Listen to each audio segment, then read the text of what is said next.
It is a damn good day to have a damn good day. We're live. It's the Damn Good Day show. Max Anderson's in the building. What's up, man? This is happening. Man? What's up? I'm fired up about this because I remember when I first came across you. Was it through Instagram or something? I think so. I came across you and I remember seeing like, what does this guy do? He's traveling. He's living this digital nomad lifestyle. And I did that for a little bit. I lived in Colombia for 6 months in Medellin. And I kind of got a taste, and I get the urge, but there's obviously a lot of difficulties with traveling and doing all this stuff. So I'm fired up that you're here, and I know like you're traveling next week, so the timing worked out great. Yeah, it's good. We leave tomorrow, going to Spain. Very cool. Yeah. And so that's you and your fiance. wife? Fiance. Yeah, but we just decided we're like kind of acting married. It was weird that she has a ring and I don't have a ring. It's like, why is it like that? I never thought about that before. But you get engaged, you put a ring on her, and then she's got one, and you don't. It's like, I'm kind of jealous. So I'm wearing around one of my random rings on my ring finger. That's so good. That's awesome, man. You're just so happy. Yeah, it's good, dude. It's good. You found a real one. Yeah. Like I kind of was building it up. Like it just feels like such a huge decision, and it needs to be a big thing. And I was like planning to have a really elaborate proposal and all of that. And then one day I just realized, I was like, wait, if I'm certain about this, I should just like pull the trigger on it. I woke up the next morning, like left at 8 a.m., went over to the little like jewelry district here in Miami, brought home a wedding band to propose with because I knew she wanted to pick her ring. And I just like put on a tux and surprised her with it. And it was like, wow, like it just feels locked into place. Like it's great. That must be an amazing feeling. Our entire lives were, put into the construct of marriage and one day potentially having children and all this stuff. And you're thinking about it every single day. When that finally happens, there must be some level of relief or just like settling down with yourself, knowing that, hey, there's a large part of me that can now focus on things that matter. For sure. Yeah. There's like, I mean, we've been living together for, I don't know, almost 4 years, maybe 3 years. But like, and we feel like a team, but there's a different thing when you're like, all right, man, this is forever. Like we're a different level of team. And so it's when cool. You travel with someone, I feel like you really get to know them. Yeah, for sure. Like, travel tests you, and like, you see the other at their best and at their worst, and you're like with each other through it. So yeah, I think it's the best. That's the best thing you can do for a relationship. That's the coolest thing. Yeah. And to have like a level of bond with anybody that you can just completely be yourself, that's the dream, But it's interesting because as I've gotten older, my entire perspective changes about just the type of who I'm interested in and like the qualities I'm interested in, the type of person. It changes so much. Yeah. So it almost makes me always wonder, like anyone that pulls the trigger too early, I just feel you need to really settle into yourself before you can really figure out, find the person that that works with you. For sure. Although I think that's a little overrated, meaning that like Stephanie and I are two completely different people than we were when we met, and you're going to grow together. So I think that there's a lot, like there's too much emphasis put on like, oh, all these things have to happen before I can really find the one. And it's like, you just got to dive into it. And along the way, you're either growing together or you're growing apart. Yeah, I think it's just more like an excuse single people say to make them feel less single. They're like, listen, I'm, just focusing on myself right now. Right. I mean, of course there is like, you got to get your shit straight before you can be like whole in a relationship. But like, I don't have my shit straight anywhere near. Like, of course, like you do some growth on your own, but like, I feel like most of the growth that people think that they need to do before they can be in a committed relationship, you actually can't really do that outside of the container of a committed relationship, because that's what brings all the challenges and that's what brings all the triggers that you got to work through. Right. It's like the growth comes through the fights.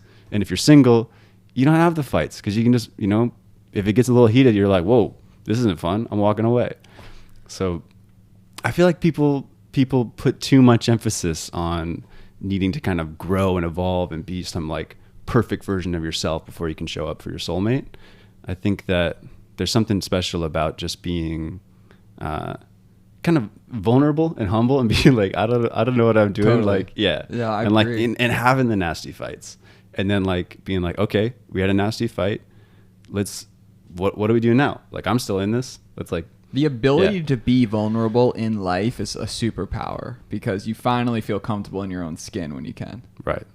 You know, I feel I've gotten way better at it just over the past like 3 months almost. I remember Sky was telling me like a lot's changed just in my own life, just feeling like settling into. Maybe it's the new podcast studio and the new vibe, you know? This is just such a chill area. Dude, it's great. You know, we can just like mesh out. Yeah. But man, I'm excited because you talked about growth there and growing together. You've had a crazy journey. I got some sneak peeks just through like some of our messages we met. So I'm pretty fired up. So you the OG story, dropped out of school and you joined a tech startup? Yeah. So kind of a crazy story. I think I was a sophomore or junior in college, and it was the morning after a party, and I was so hungover. And I was just walking back from like an 8 a.m. electrical engineering class, half asleep. And I think I was still a little bit drunk because it was like, 8 a.m. the next morning. You didn't have a hangover, so and I was like, I was walking back from engineering class to go back to my house, and I see this like 100-person line of people in suits outside our student union building, and I'm like, what's going on here? So I like go look, and it's some internship fair, and I was like, interesting. And so because I was like not dressed up nice, people just kind of let me walk in front of them because I thought I wasn't there for the internship fair. And I just like went and walked around and looked at all the different booths, and it was just, everyone was so stressed out. The people like doing the, booth thing looked like they weren't having a good time. Everyone was like, trying to get an internship, really stressed out in their like monkey suit with a tie thing. And as I was walking, that is a stressful environment. Super stressful. And I was just like walking around kind of thinking it was funny. And then, it's like official booth. It's like Coca-Cola or the US Army, and like very, very, very serious. And there's this one, like where a booth should be, there's like a plastic folding table with just two dudes sitting behind it and a foam core board that said Porch. And they had no one talking to them. They're the only one with no line. So I just went up and talked to them, and they were like laughing at me because I was in pajamas, and I was laughing at them because their like booth was like, probably cost $15 kind of thing. We hit it off. Turns out that the guy behind the table was one of the early employees at Google.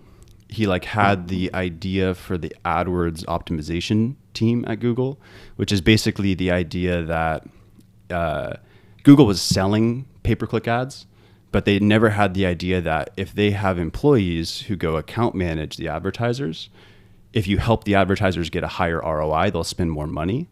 And so he was the guy who had that idea at Google. He talked to the founders of Google about it. And then he started doing it himself. And then he made the clients more efficient. Their spend went up. And then he proved it out. And before he left Google, it was a 1,000-person team generating like billions of incremental revenue. So I was like, whoa, you're crazy, man. Like you're like early stage Google, like I use AdWords all the time.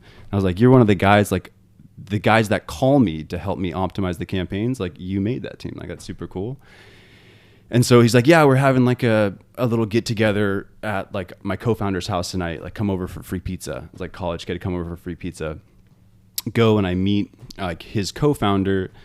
These two guys, they're best friends from Stanford, just got like matched in their dorm room at Stanford. They started a company in their dorm room when they were freshmen or sophomores. They sold it for $60 million out of their dorm room. And then that's when Ronnie, the guy from Google, went on to Google. And the other guy Matt Ehrlichman, went like building a couple more companies. He took one of them public. And then Ronnie had just left Google, and Matt had just taken his company public. They were both going to like take time off and retire. And then like 6 months later, Matt started another company. And I was like, what?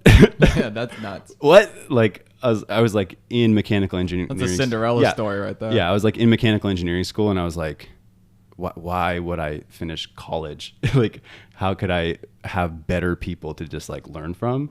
So I dropped out the next day and started working in their basement. What did you say to them? I was like, I want to work from you. I don't care what to do.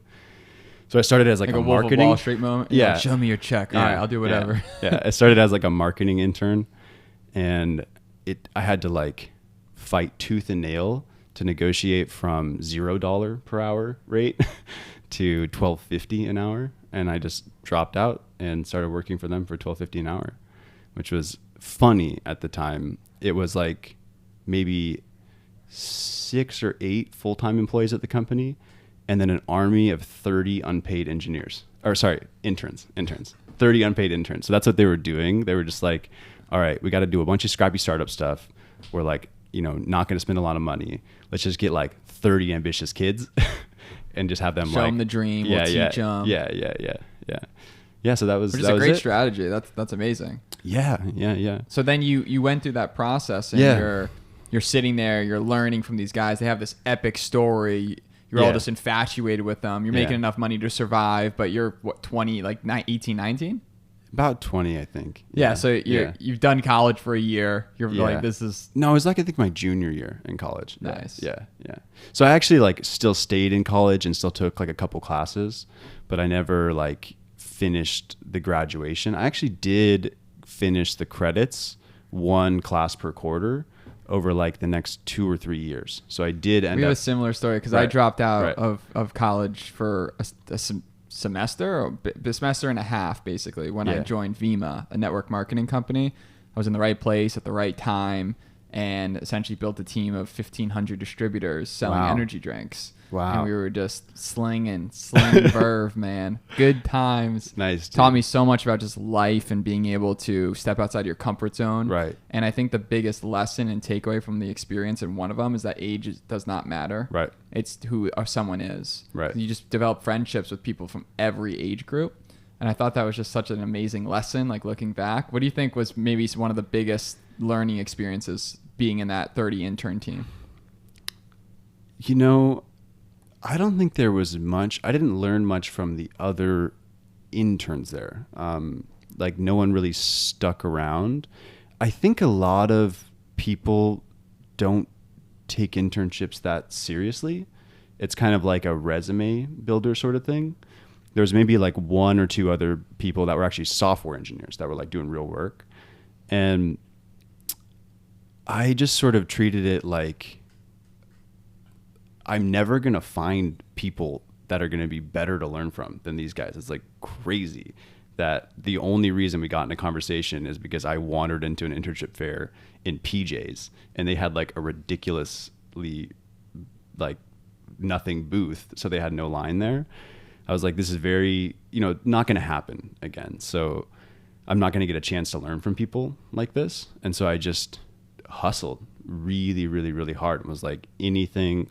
I worked directly for Ronnie, who's super smart, very scrappy guy, just doing like anything we could figure out to get traffic to the website. Cause it was like starting from zero. The company was actually called Help Score at the time, which made, a bad name. And then like they renamed it to Porch and we changed like what the business was trying to do like 5 times. It's a completely different business now than it was then. But it was just sort of this really high energy, like, we're just going to will this thing into existence and build a big company. And the business model is sort of like fungible, but we're just going to figure it out. So the first thing we did was just decide, okay, we need to put a price on like what we're willing to pay for a visitor to the website. And we just started at we were like 10 cents. Okay, let's figure out how to get traffic to the website for 10 cents. And we just tried everything, like anything you could think of, and just hustling on problems like that. And there's no way to monetize, right? But like when you kind of just say, okay, this is a reasonable thing to do. Like if we can get traffic for 10 cents, we can probably figure out how to monetize it for more than that. And so we just, kept hustling and trying to solve problems. What was the product that the Porch was creating? So at the time, like the thesis was like, there's like Angie's List and Home Advisor existed, where you could sort of like go submit your information online to like get, basically you would like submit a lead if you wanted like plumbers or handyman or roofers to work on your house. And that industry had been around for like a decade. Angie's List had been public for like 15 years and never turned a profit. So they just like had a business model that wasn't really working.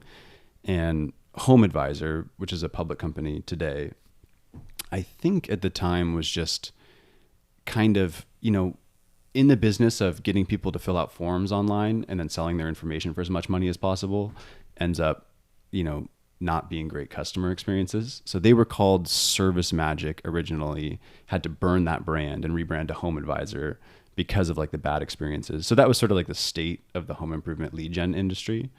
And Matt was just like, he actually, after he took his company public, he like retired and started building his family's dream house.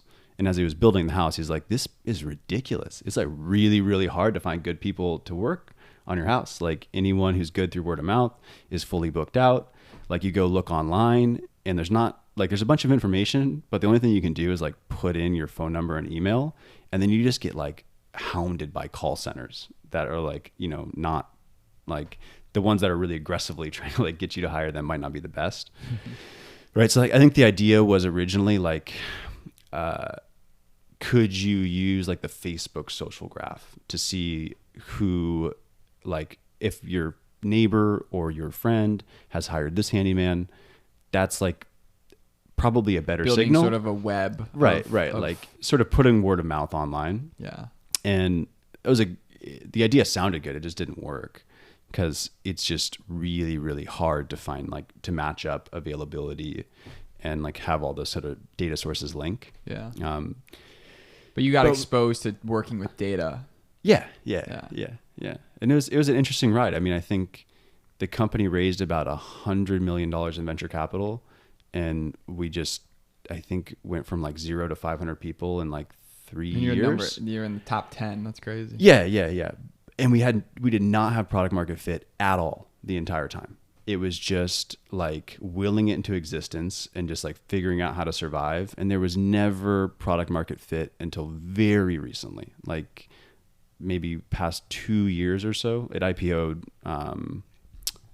last December. No, not last December, the one before it. And probably got product market fit a year before that, but ran for like 5 or 6 years with no product market fit and just like brute forcing growth. And that was a cool learning experience where it's like, you don't have to have it all figured out or get it, you know, right at the get-go. If you just like keep willing it and like just keep trying to grind at it and stay alive, you know, eventually you can figure it out.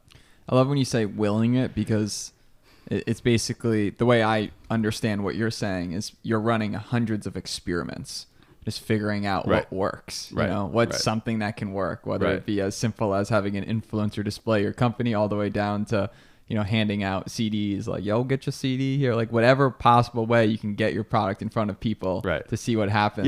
Yeah. And doing it with a group of people that are all stoked on the idea. Yeah. What an amazing time. What a great feeling when you're just surrounded by ambitious, hungry people that are all just like kids again. What if this thing blows up? What if it gets created?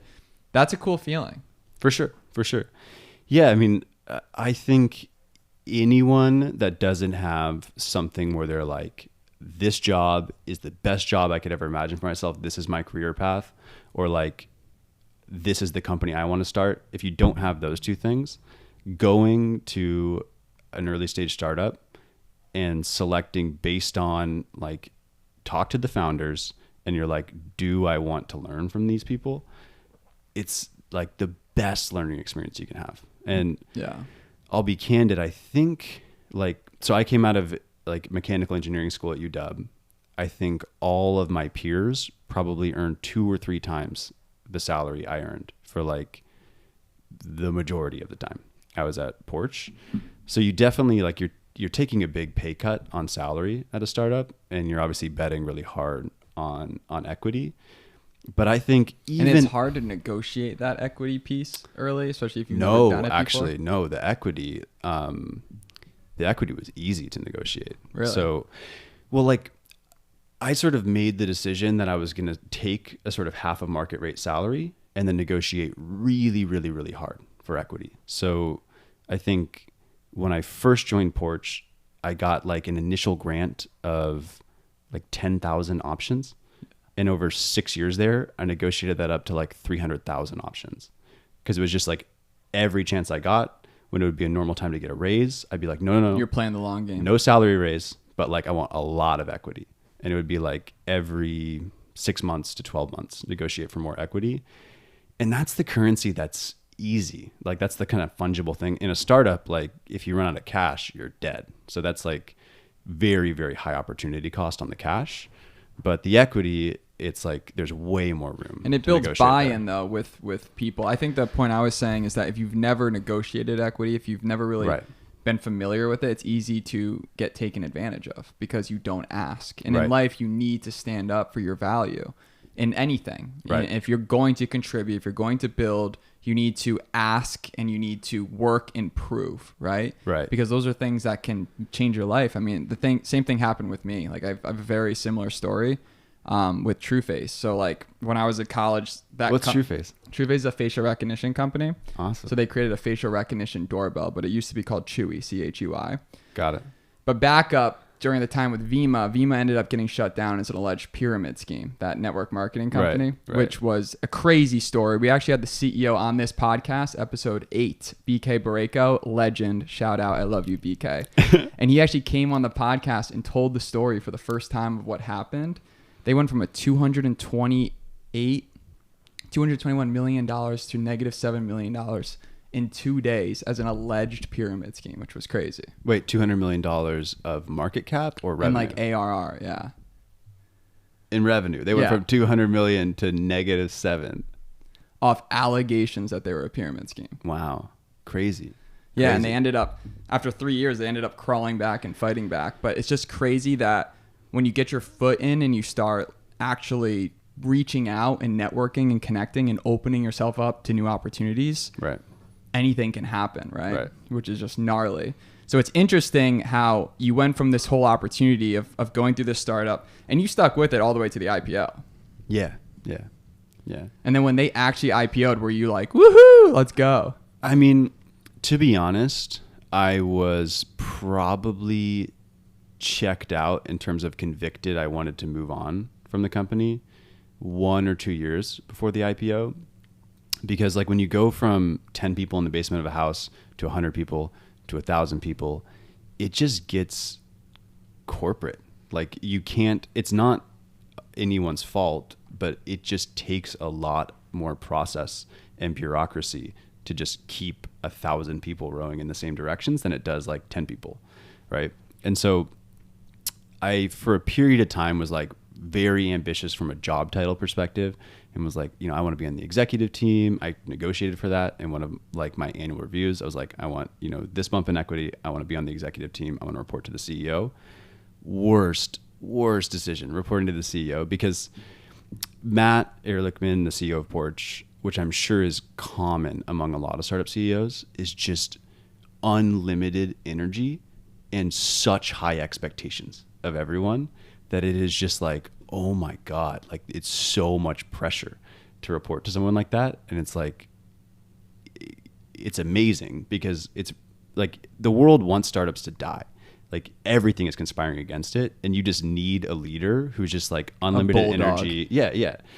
And you need that. Like if you're at a company where the CEO or someone on the leadership team is not that, it's like a lot of things have to go right for that to work. Basically, you just have to get lucky to like stumble into a market that's going to be huge and growing with no competition. But like that very rarely happens, right? Like usually the entire world and the economy are like conspiring against the startup to kill it. And so you just need like a savage, super high energy, relentless, like leader that has very high expectations of their people, very high expectations of their people to drive them, and good learning experience. But because of being that, a direct report, because of that, they can also be huge dicks. No, actually, Matt's an awesome person. Yeah. Like really cool guy, but his just expectations of his like employees, and like the guy wakes up at like 4 a.m. and is working till like 10 p.m. and like emails in your inbox at 4 a.m. emails in your inbox at 10 p.m. Just like, where is this? And it's like, wow. Like if you want to have a work-life balance, if you want to grow your career as fast as possible, you respond to that and you stay with it and you can do that. But, I sort of made the decision, which is like, I don't want to be on that treadmill forever. And so kind of like got off the exec team and got to more of an individual contributor role where I could bounce around the company and kind of work on high impact problems, but, not ones where it was a lot, 80% of the day is in meetings. kind of thing. Yeah. It's great that you decided, look, this is not sustainable. Right. You know, I need to figure out a new path. I need to relax. I need to, my mental health is important, right? Because it's so easy to just get bogged down in the constant workflow. Right. And then obviously your best month or your best quarter, your best success is what you're judged after. Right. So people not only expect that, but if you just continue to do that, it's not impressive anymore. You have to one up it. Right. So it's really interesting, like you talking about reporting to the CEO. Like, so that entire process is great. And then you move to LA, right? Yeah. Yeah.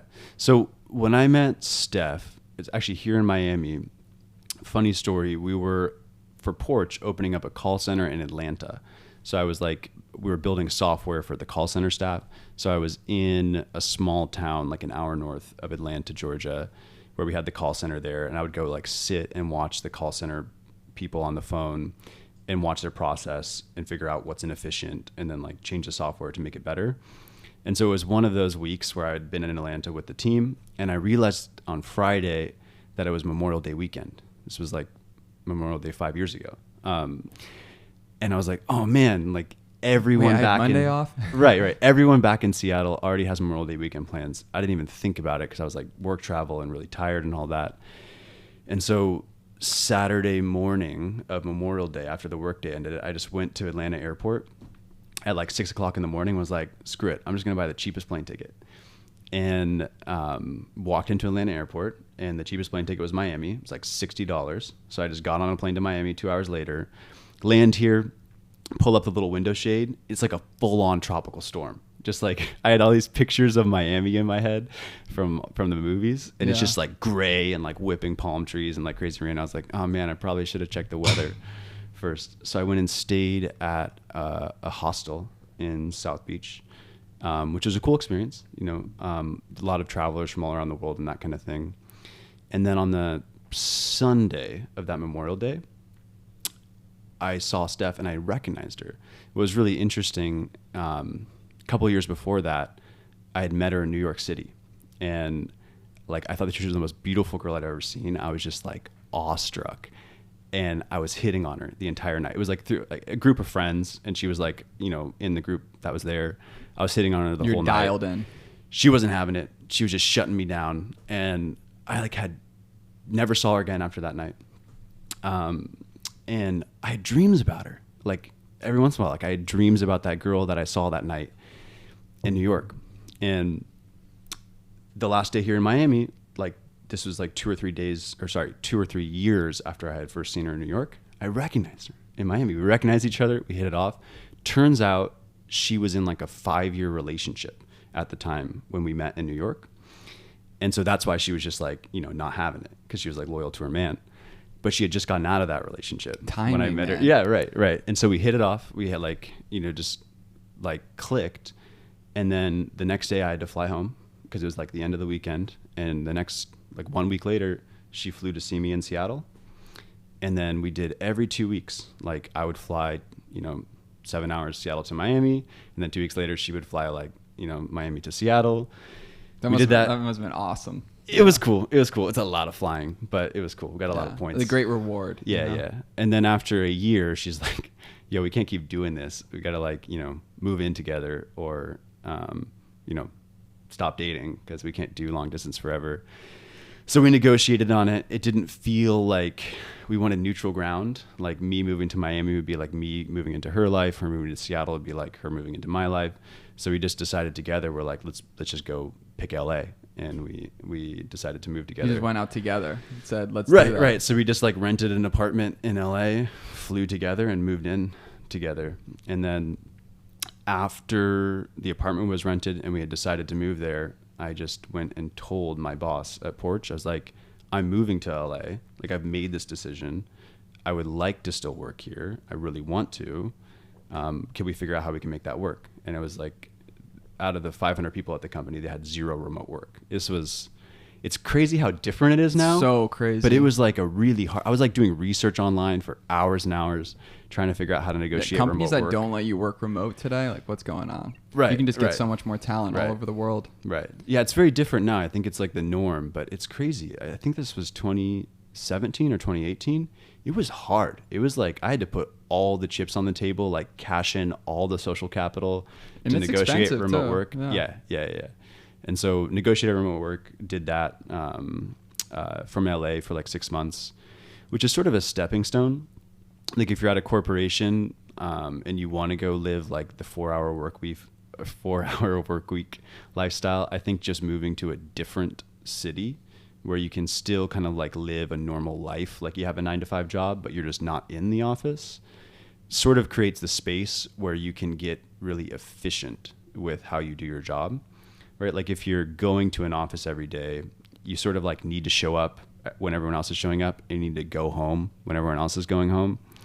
But you're not necessarily like most productive for that some entire people are 8-hour night period. owls. Some people, they love sleeping in, but then Right. they crush it late night. Exactly. Everyone has their own sort of optimized life, right? Yeah, exactly. And so just even moving to a different city in the US and working for the same employer, you get so much efficiency back because you get creative, right? Right. You go to a new coffee shop, Right. you go to a new bakery, you meet new connections. You're just like, wow, this is great. It seems so exciting. And it's that whole effect that no one likes the place they grew up, right? Because everything's like, oh, I grew up in Albany, New York, shout out. But to me, it's just not the vibe, Yeah. But when I moved to San Diego, Sky flew down. I was 22 years old. When that company got shut down, I ended up just going back to school, finishing up. And then when it all went done. You were working for them when they got shut down? Yeah. It was in network marketing. Wow. I literally lost a 6-figure income overnight. Whoa. Yeah. Wow. Big learning experience. Did you have like a cushion to fall on? No. Oh. I just thought the checks would keep coming. Wow. But thank God I learned about entrepreneurship and people early on because people just don't get that lesson. Right. That's why I think network marketing is the gateway drug to entrepreneurship. So for you to have that experience of like being around entrepreneurs at a young age, to me, that was the single-handedly, just listening to your story, the most impactful experience of your life because you realize it's possible. And once you see someone that's like you, that wears the same clothes, that has the same attitude, that has the cheapest little booth, and they're just like chill people, and you see like that guy can do it, now you know for the rest of your life that if this dude can do it, I can do it too. And you look in the mirror and all of a sudden you realize it's possible. And once you know it's possible, then you get bit by the bug and you say, okay, let's do it. Right. Yeah, I mean, I think there's that sort of, the mindset is contagious, right? And so just getting around really ambitious people who have sort of, I don't know if you've heard the analogy of taking the third door, but have you? No. So it's like if you're going to a nightclub, there's like the door with the huge line that everyone who's not a somebody has to wait in. And then there's the second door where it's like, if you're on the list or you're like a celebrity, you get to go in through the second door. And some people go in the long line. Some people go through the I'm somebody line. But a lot of people that are great entrepreneurs and sort of like cut a different path through life find a third door. They like figure out a way to get in that's not one of those two. And that analogy like shows up in a lot of places. Like you don't take either of the trodden paths and you're like, okay, what's the third door here? So that's awesome. Yeah. I heard that on a podcast. I was like, that analogy makes a lot of sense. But you see those people that are sort of like, I don't know, like Uber just going and launching in cities and not caring about the laws and being like, we'll figure that out. Taking the party example, I mean, I do this all the time. If there's a huge line, the first thing you do is try to talk to the guys at the front door. Right. They're people. Right. So maybe you can reason with them. Maybe you can come to a deal. Maybe you can figure something out. You get to know what they're looking for and see if you can figure it. If you're trying to get your 8 dudes in, it's going to be tough, but there's always a possibility no matter what scenario you're in. So I love the taking the third door approach. I'm going to use that all the time. It's amazing. Yeah. I forget what podcast I heard that on, but after I heard that, I've been asking myself a lot lately when there's like a problematic situation, you're like, oh, this sucks. Like, what's the third door option here? Like, how can I take the third door here? Like, not the, standard wait in the line approach, not the I have to know somebody approach, but like the, how can I just like figure out how to get this done and like think about the problem from first principles and just, not accept no for an answer and just, figure out how to do it. Like that mindset is really empowering in so many places. But it's also, what I liked about it is that like when you're living in a hostel too, I think that's really awesome because I had to live in a hostel when we were going through Read Write Labs in San Francisco. I was there for a month. Yeah. I had like 6 weeks living in a hospital with like four people, Right. 4 to 8 people. It was pretty gnarly. But back then it was amazing. You know, I Yeah. was 24.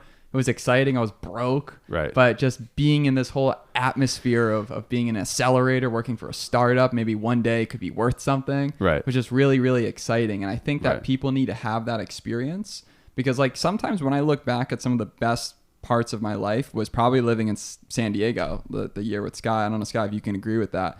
But I was living with, it was 4 dudes in a 2-bedroom. It was not okay. But everyone was just having so much fun. Me and Sky were actually splitting a room at the time for $300 a month. Luckily, you had a girlfriend at the time. Made things easier. So you were never there. I think we actually only, You split a room, like 2 beds in the same room. like 2 beds. Like, yeah, we were literally just... a guy sleeping in the living room, and then one other guy had his own separate room. Wow. And you guys met in San Diego? No, we're from the same hometown. Oh, wow. Okay, so you went out to San Diego together. Yeah. We met through this guy named Pete, who started this company called You Is Nation, where he threw like raves and stuff.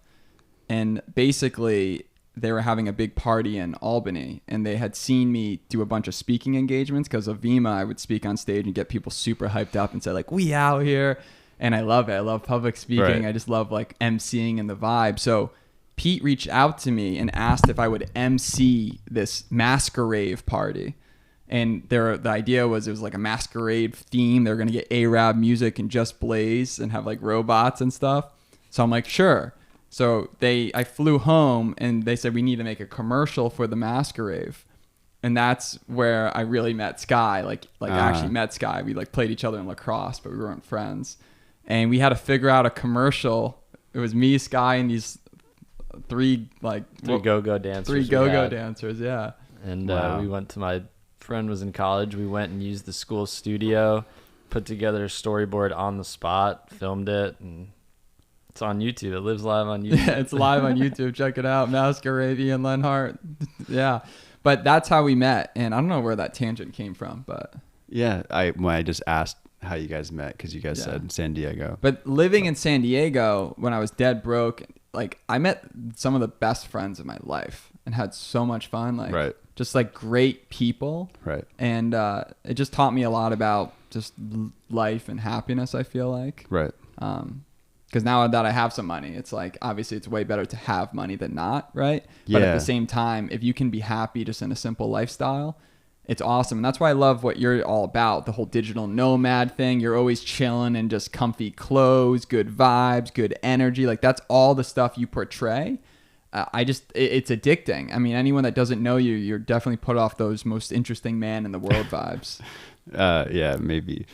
But I actually have been struggling with that recently. So, for a long time, I'd always been of the mindset of just like super frugal and save. Like I, had a full-time job when I was in high school, saved all the money, did buy a car, but like other than that, always saved everything and was just always super frugal.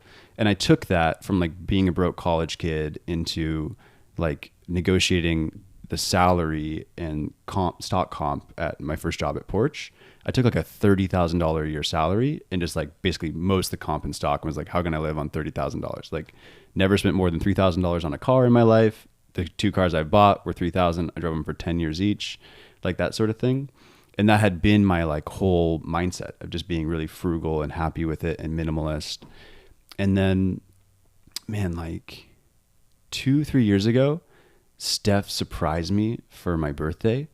And it was in the middle of the pandemic. She booked this like $900 a night, gorgeous hotel room in St. Lucia. And we just went there. We did a lot of drugs with an amazing view, like an outdoor bathtub under the star, psychedelic drugs, not the bad kind. Mushrooms. That's fine. But Yeah. We're pro I know it's mushrooms recorded, here. but someday they'll become legal. But I just like had never experienced that. I'd stayed in hostels. I was always just like, You just never I experienced just had like the that mindset of like, luxury I would thing, never spend more than $100 on a hotel room. And I came home from that and I was like, that was freaking amazing. Like it was so worth the money that it cost. I was like blown away because, we were like broke during COVID. Like we couldn't afford it. And it was like all the money she had, she just blew it on like a birthday surprise. And I was like, wow. Like, but the experience was like okay, Like it leveled it's you not up. just dumb to spend like $900 a night on a hotel room. It's actually freaking awesome. Like it was a really memorable experience. And so I've been dipping my toe into more of that. We have like over the last couple of years. And then we got sort of lucky where, you know, I played it very wrong with the startup equity and I just got super lucky. Like the right way to play it, if you really want to like hit it with startup equity, is to bounce between probably like 5 different startups over 10 years. Go stay for 2 years. Your stock usually vests over 4, but you get 50% of your stock in 2 years. And startups are so like massive or zero that the financially smartest way to play it is to go vest equity for 2 years, move to a different startup, vest equity for 2 years. And then you basically got like you hedge your bets. Yeah. You've got like 50% of your equity across 5 different companies, and one of those becomes a unicorn. And you, like as an early stage employee, you can be in the 7 or 8, like low 8 figures on like a small amount of equity. Yeah. So I didn't know that. I just put all my eggs in one basket, bet so hard on this one company, and it should not have made it, and it did. Like the only reason we made it through was the SPAC boom. And like the company just basically, if we didn't SPAC IPO, I highly doubt we could have made it through. I think that's so interesting. Right? You mentioned the idea of if you take 10-year period, that's a great way of looking at it because it's, you never know at startups. You just never know. Like you could have the best team, you could have the brightest thing, but if the timing's not perfect, if things don't align, so much a lot of things can crush the deal. You know, so just being able to diversify, because that's how you build wealth. You have to own something. You have to own property. You have to own equity. You have to own a business. If you ever want to make true wealth, right? That's what all the business people teach, right? You can be super successful working for someone your whole life and have an amazing lifestyle. But I feel that it's so hard to get to that next level until you become a business owner. You start building out that team. Yeah. And that can be joining a network marketing company just to get your foot in the door, or all the way to building OnlyFinder, you know, and starting and scaling your own companies. But I think it's fascinating, these experiences that you have that ultimately gives you that confidence and that clarity, because you mentioned if you don't know what you want to do, working for a startup's the best thing you can do. Yeah. Right? Like when I joined Chewy at the time, I didn't know what I wanted to do. I just reached out to hundreds of startups saying, listen, I've done this, this, and this. I'll do whatever it takes. Ended up working for free for a year and a half, eventually made it to a $500 a month salary while I was living with 2 dudes, right? Like really just bumming it. That's amazing. Eventually, we got into 500 startups, just me and the 2 founders. Wow. And then, and then eventually we got funded, moved out to Venice, did the whole thing, raised $3.5 million. And then fast forward a year and a half, we get acquired by Pangaeum. And it was a sick story, you know? And that has given me some freedom and some ability to now do other things that I want to explore. And I think it's really important to go through that experience and be willing to fail and be the dumb person in the room. But as long as you're surrounding yourself with gangsters, people that have that ambition, like you mentioned that CEO who's all in, right? Probably an amazing dude, but I bet because he works so hard, right? The work-life balance, he can come off as too much, or like people like that can be like that. Because if you're not all in and you're talking to someone that's not all in, they get frustrated at you and you get frustrated at them because they're expecting something that you're not willing to give. Yeah. And I think sometimes people that are really like that sort of like maverick CEO archetype who's just going to go up against really hard problems and just outgrind the problem and just will it into existence. Those people aren't necessarily like frustrating to be around, but it's just hard to keep up with, like energetically, unless you want that same thing. It's like, you got to kind of decide, hey, do you want to do that? And one of the biggest learnings I took away from Porch is, wow, I thought I wanted to do that kind of company, like go raise venture capital money, build a big team, like, the startup playbook that everyone, thinks about, like come up with an app idea, raise VC money, build a big team. Like, not for me. Definitely for some people that just, want that sort of really, really hard problem where you're taking a huge swing, but it is huge trade-offs, like huge for sure. And it's not for everyone. Like some people are just wired that way. I think Matt, the CEO of Porch, he's got a wife and 2 kids, and he's just an amazing dad and family man too, but he's just a freak that has like unlimited energy, where he can just like be the most energetic guy in the company, work like crazy hours, and then come home and be a super dad too. The world's burning and he's just like, right. Like just some Friday. Some people are wired like that, and they're supposed to be like, you know, the crazy leaders of massive companies. But, you know, 99% of people aren't like that. And if you aren't like that, doesn't mean you can't be an entrepreneur, but you just need to kind of decide like what game do I want to play. And I want to talk about, I love this conversation. Yeah. I want to talk about some of your current ventures. Cool. So let's, I mean, dude, you're doing some big freaking things. Right. So right. You built this thing, you went through the IPO, you had this awesome experience, you moved to LA. Right. And then eventually like you run into a wall that you end up in Mexico. Yeah. Yeah. So, when Steph and I moved to LA, I had still doing that thing where I had negotiated basically the rock bottom survival salary that made sense when I was single, you know, with a roommate in Seattle, and then moved to LA, which had like twice as high of a cost of living. So that was already kind of like a squeeze. And then Steph has taught me a lot about not delaying happiness, right? And so I started to learn about the value of spending on really meaningful experiences. And we just ran through all of our money. And then we finally capped it off. We went to Burning Man.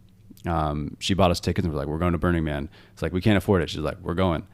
And so we go. Like, I think we probably spent like $15,000 or $20,000 on the experience of Burning Man, between like renting an RV, which is really hard, and like to do it right and really have a good time. It's expensive to do. And it was freaking amazing. I thought it was crazy at the time. I was like, how are we going to spend this much money on something? We can't afford this. Literally just put it on a credit card. I was like, this is the most irresponsible stuff ever. It goes against everything I've ever known. It was the best experience of my life. Like the best 8 days of my life. So amazing. And we were just completely broke. Like got home to LA, $400 in the checking account, minus 20,000 on the credit card. I was like, all right, like we'll figure this out. That was dope. Yeah. But we like emailed our landlord and we're like, my credit card has a hangover. Yeah. So I just we had an expensive apartment in LA. I think our rent was like $3,900 at the time, which sounds crazy to me, but it was hard. Like LA was really expensive at the time relative to Seattle or a lot of other cities.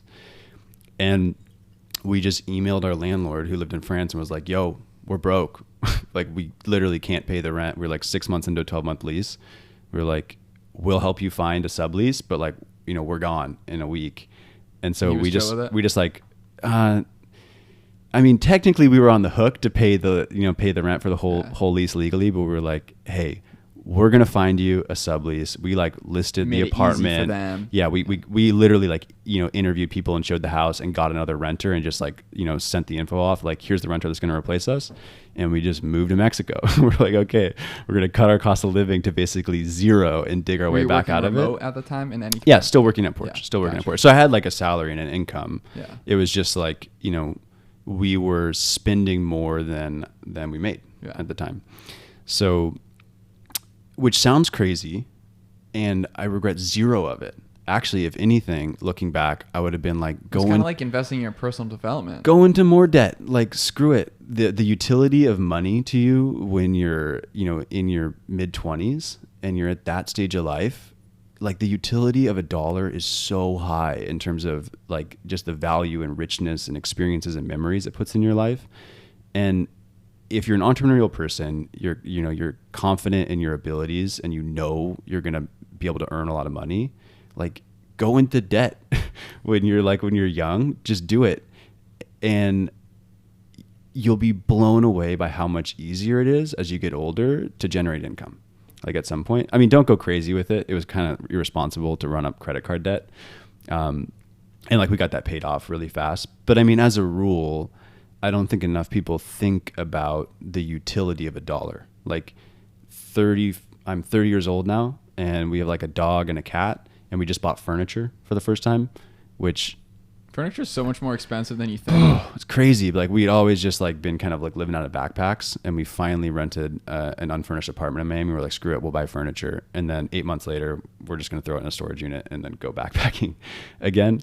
But I kind of lost my train of thought. Yeah, you rented a dog and a cat. On that. Oh yeah. But even like the difference being 30 years old now versus when I was like 25, there's less things that you can just go do. Like I'm already feeling the declining utility of money. And I know, like, you know, when you're 60 or 70, you can barely get up out of a chair. So if you have like $10 million, what's it really worth to you if it's not fun to go get on a plane and go, like, you know, travel and all that kind of thing, because you're just kind of tired and your bones hurt. Yeah. But like, you know, you have a house, you're a homeowner, like you've got roots, right? And, you know, $1 to you now has less things you can do because you've got roots and you got this house to like take care of. And, you know, you got the podcast and your studios here. There's a lot of like stationary roots here. Whereas earlier stages in life, I'm sure, you know, you had total freedom. You could go do your thing from anywhere. You know? Exactly. Right. And so like, if you think about what $1 was worth to you then and how much joy and experience it got you, it's a lot higher than it is now. So I think people don't think about. Well, imagine if enough. People put $250,000 of their college career into experiences like that. Right. You know? Right. Yeah. No. Student loans are crazy. I mean, but I think the big message though here that everyone's missing is that you have inherently developed a skill set throughout your life. Right. Where you knew that you could go make money anywhere. Right. So you racking up $20,000 in credit card debt wasn't a big deal because you knew you could get yourself out of that relatively in an effective way. Right. Now, for people listening, you gotta be careful with that. Yeah, don't do that. The thing with personal development is definitely so real. Like, I love network marketing because it's like personal development with a payment plan. Right. So I essentially have my own business, work for a business, and then been in network marketing. Right. And most people make fun of MLM because, you know, it's positioned as a pyramid scheme. I will say, out of all my different life experiences, there is no better tasting and feeling money than MLM money, because it's just, you build a team of great people that are all encouraging you to grow, be positive. And what's great about it is it forces entrepreneurs to come together. Like what we did in Vima, it basically was this like business podcast. I mean, this fraternity, like a business fraternity that developed amongst all of these 16 to 30-year-old people, where only the entrepreneur people wanted to do the business, right? So you developed these clans, then you met these other groups from other teams. So even when Vima got shut down, those people went on to develop amazing companies and do really cool shit. Wow. And it inspires you because you're like, I knew him when he was broke or when they didn't do that. And I just think getting that bug, and you got bit by that bug. So eventually you actually wanted to figure out a way to probably start funding this cool lifestyle that you mentioned. You wanted to get these $900 places. Yeah. So, I mean, moving to Mexico was fine. Like it was, you know, just that brought expenses below income, and it was like, okay, we'll just stay here until we figure it out.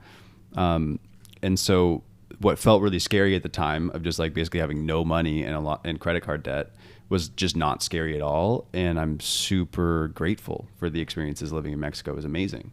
And then, you know, just carried through at Porch for a while. But I'd always had side projects along the way.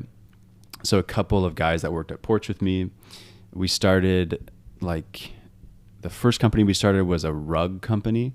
We made rugs for sneakerheads. Basically took like prints off Air Jordans and put them on rugs, and then like pushed them out in like sneaker communities. The first time we launched it, we did like $20,000 in sales on the first day. We were like, whoa, this is crazy. And then it turned out that was just a really small market. Like, I think we only ever did like 200,000 in total revenue in that company, because there's just like a pretty small market of sneakerheads, and then a pretty small market of sneakerheads that love their sneakers enough that they're like, I want an elephant print rug for my Jordan closet shrine. And so it was funny. We were like, this is great. This is like how we do so much sales. And like, it wasn't 20,000 that first day, 20,000 in the first week. But you know, that was in 1 week. Yeah. But then like the total lifetime revenue of that company over like 2 or 3 years was like under 250,000. So good lesson there, like good learnings. It was a Shopify site. I actually totally forget. Oh, we did PR. PR was like the main way. We just got in like sneakerhead magazines because it was just something kind of like unique, and got a lot of traffic through that. And then I actually sold my share of that to my 2 co-founders because I realized I was like, this is capping out. It's not big. And then along the way, did some websites in the cannabis space when cannabis was first becoming legal in the US. That grew really big, really quickly. We had like the largest, basically, grow product review site. So if you wanted to like grow weed, we had like, grow light reviews, grow tent reviews, that kind of thing. We were like #1 in Google for all of those. And that really quickly grew to about 25 grand a month in affiliate fees at like 98% margin.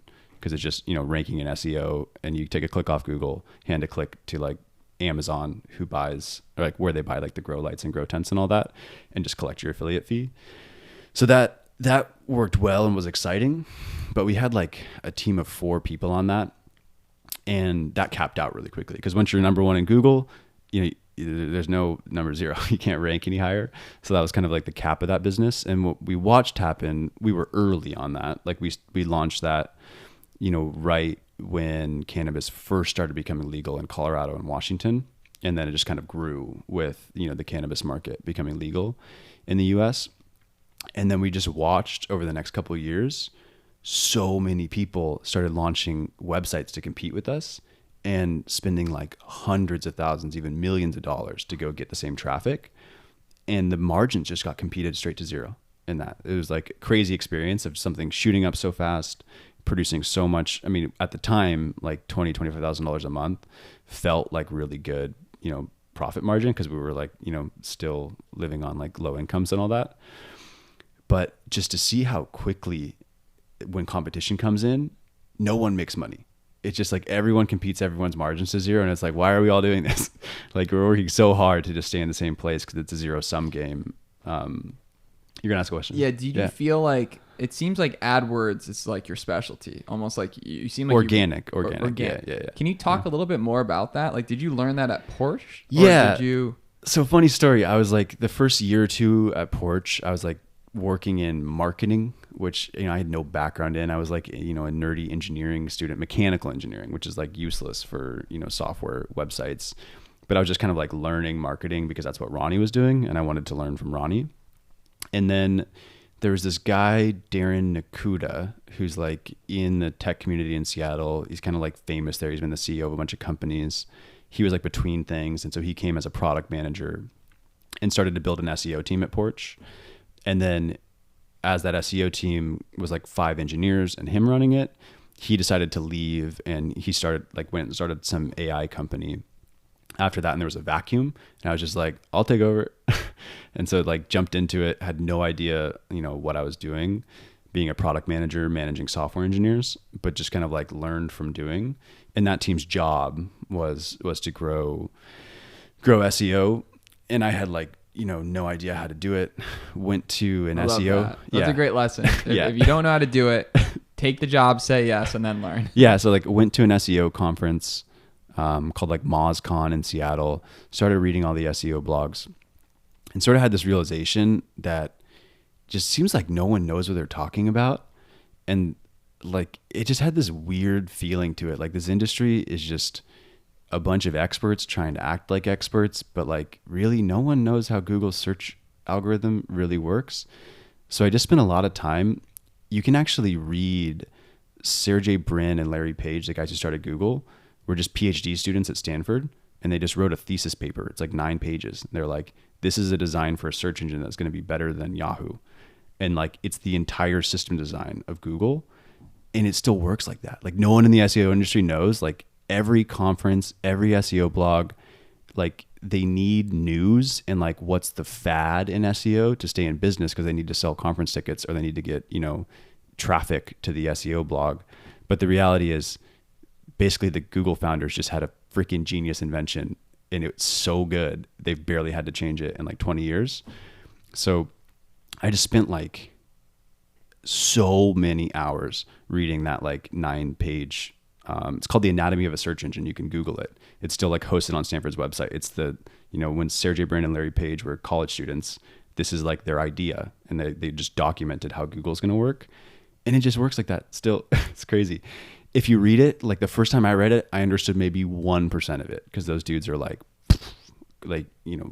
it seems like they're speaking a different language when they're talking about the technical stuff they're talking about. But first time I read it, I understand it maybe 1%. Second time I read it, I understand it another 1%. And then after reading it a bunch, I was kind of like, okay, I kind of get how this system works. And you sort of realize that what Google does is actually really freaking hard. Like, it's so technically hard to crawl the whole web, understand what every page means, understand which ones are more important, and rank them well. Like, Google's not some omniscient, like, crazy thing. It's just something engineers built, and it's really freaking hard. And so if you actually just, read that document and understand what's hard for a search engine, like what makes it difficult for a search engine to know which results to return for a given search, and you just make your website make it easy for it, it ranks high. So I kind of learned that. So that's to sum it up. Yeah. If you can make your page super easy for Google to crawl, find it, and do those things, it's going to help it rank. Yeah, but those things you said about crawl, find it, have it rank, like that's the language that most people who like have read SEO blogs or gone to SEO conferences will speak in terms of. There's a different sort of thing where if you just like read the thesis paper that those guys wrote, and they're like, here's the really hard problem that Yahoo hasn't been able to figure out, and here's our idea for how to make it harder, and here's all the things that are really hard about it, and here's how we're going to try to solve those. And you just like read that a bunch, you get this intuition for like, okay, I really understand, like, here's the things that are fundamentally hard about this, and you get this kind of intuition for ways to make it easier, that it's at like a much deeper level of that. So if anyone wants to get good at SEO, ignore every SEO blog, never go to an SEO conference. It's all noise. It's useless. Just like read the design document and understand how it's built, and you'll just like intuitively know how to make it easier for the search engine to rank you high. Man, I'm going to read this right after this. I'll link that. Sky, let's make a note to link that in the show notes. Yeah. I mean, long and short of it too is if you want to have stuff rank high in SEO, you got to spend money on link building too. Building. Yeah. Like that was the PageRank algorithm, which is based on how pages are interlinked, is like the key breakthrough that made Google better than everything else. So that's having other websites have your link on it? Yeah. Yeah. So like before Google, there was like Alta Vista and some random search engines, and Yahoo was really big. At the time, Yahoo actually like ranked pages with human curation. So is this interesting to go back into the history of search engines? Going. Okay, please, cool. Please, so like zoom back to 1998 or 1997, the year before Google was invented. Like the web was growing exponentially quickly, and you have these like, Yahoo was the leading search engine company at the time. And like at first you could just crawl the web and return documents that were relevant to the keyword because the web wasn't that big. But as that web was getting exponentially bigger, all of a sudden, like a given keyword would have like tens of thousands of results, right?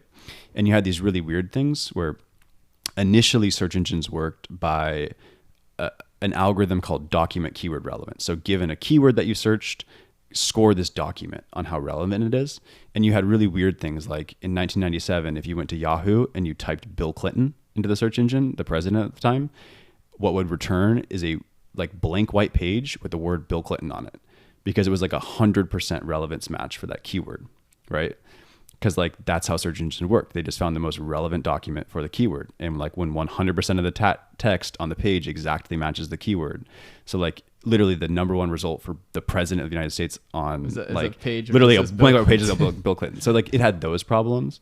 And then Yahoo was trying to solve those problems from saying, okay, we need to figure out how to identify high quality web pages. You mean Google or Yahoo? Yahoo at the time. Okay. Yahoo was like, because they were the big search engine at the time.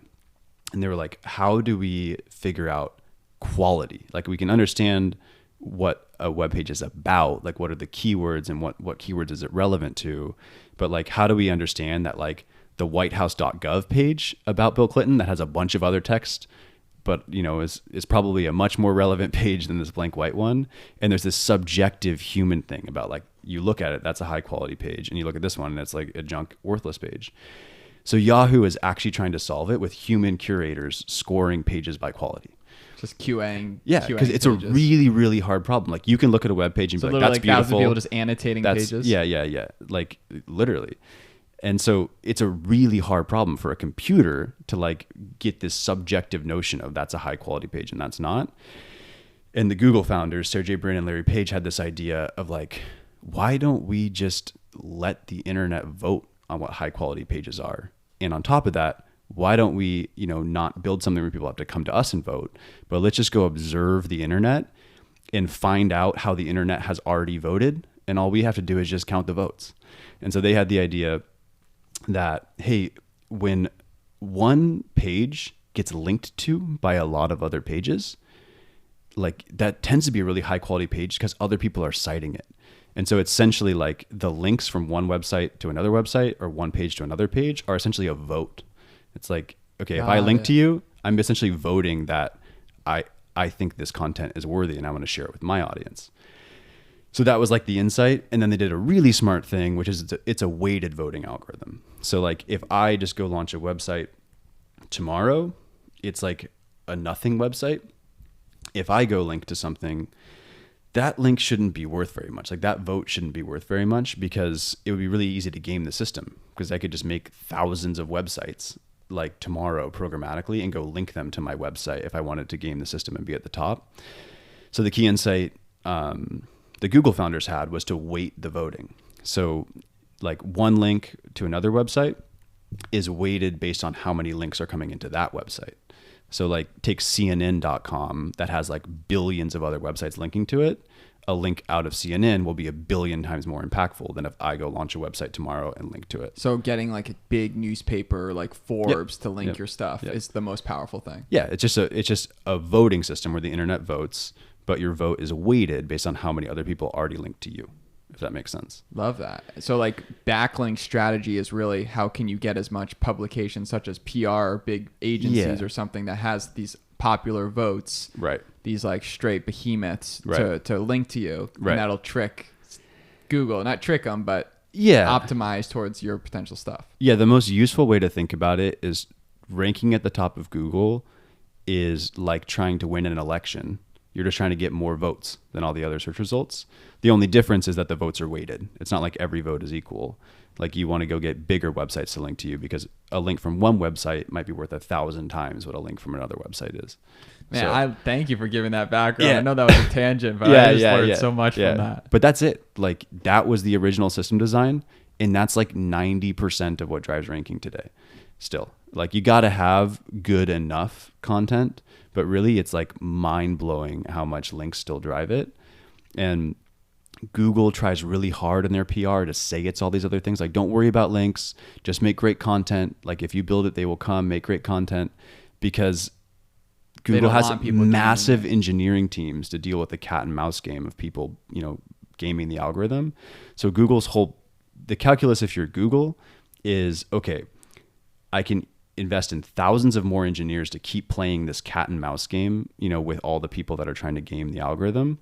That's really hard. It's just like a forever process where we keep having to hire more and more engineers to keep having to like fix the ways that everyone's figuring out how to game the algorithm.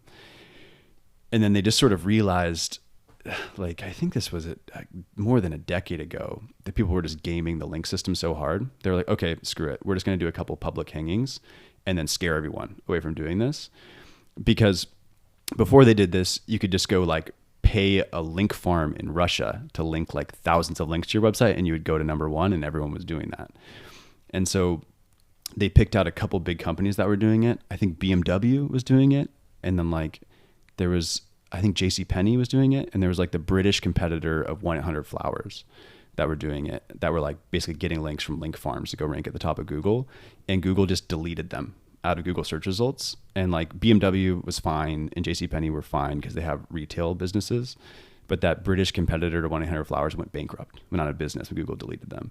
So Google just did some public hangings and we're like, don't game the link algorithm. And they're like, now we've got a team that's going to like look if you're doing link spam, and we're going to ban you and delete your business.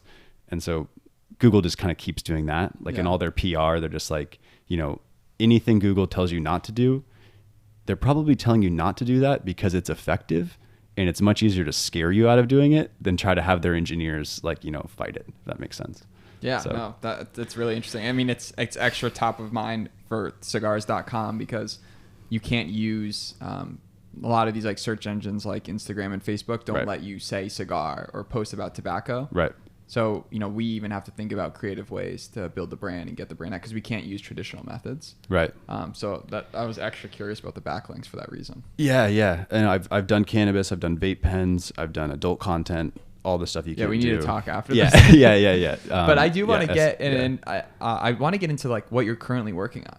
Cool. Yeah. And they're very interesting projects. Right. So I've just always had, like, while I was working at Porch, I always had 1 or 2 different side projects. Just an idea. You spin up a Shopify site for like $10 a month. You build some links to it. Either it has legs or it doesn't.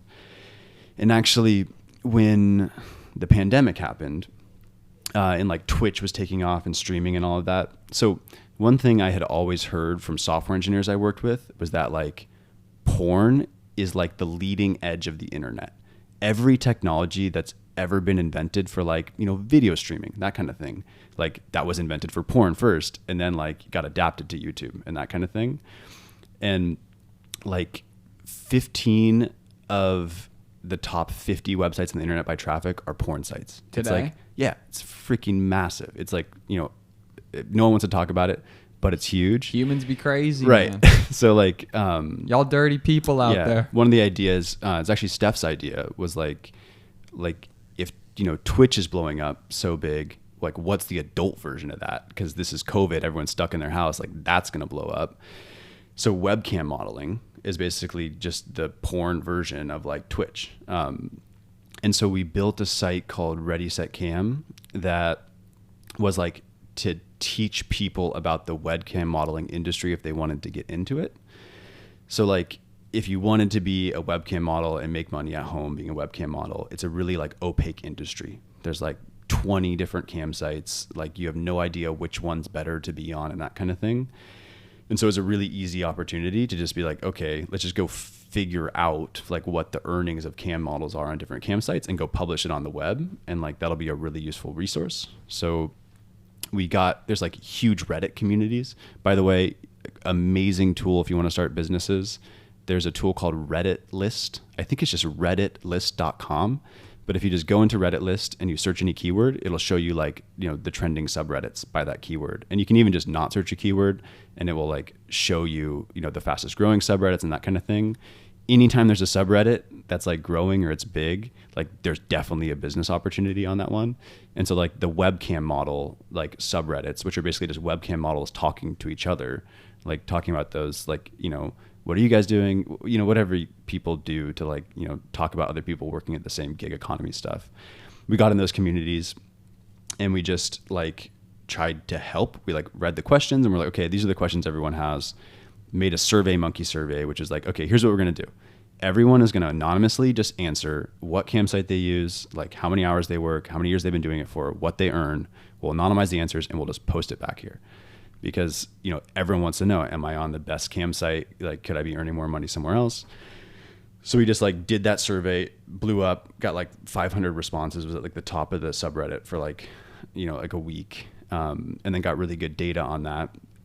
And then like published really good content on the website with kind of like the, like full rundown of everything you need to know about the webcam modeling industry. And was anyone doing that already? Or was it just you? No one was doing that.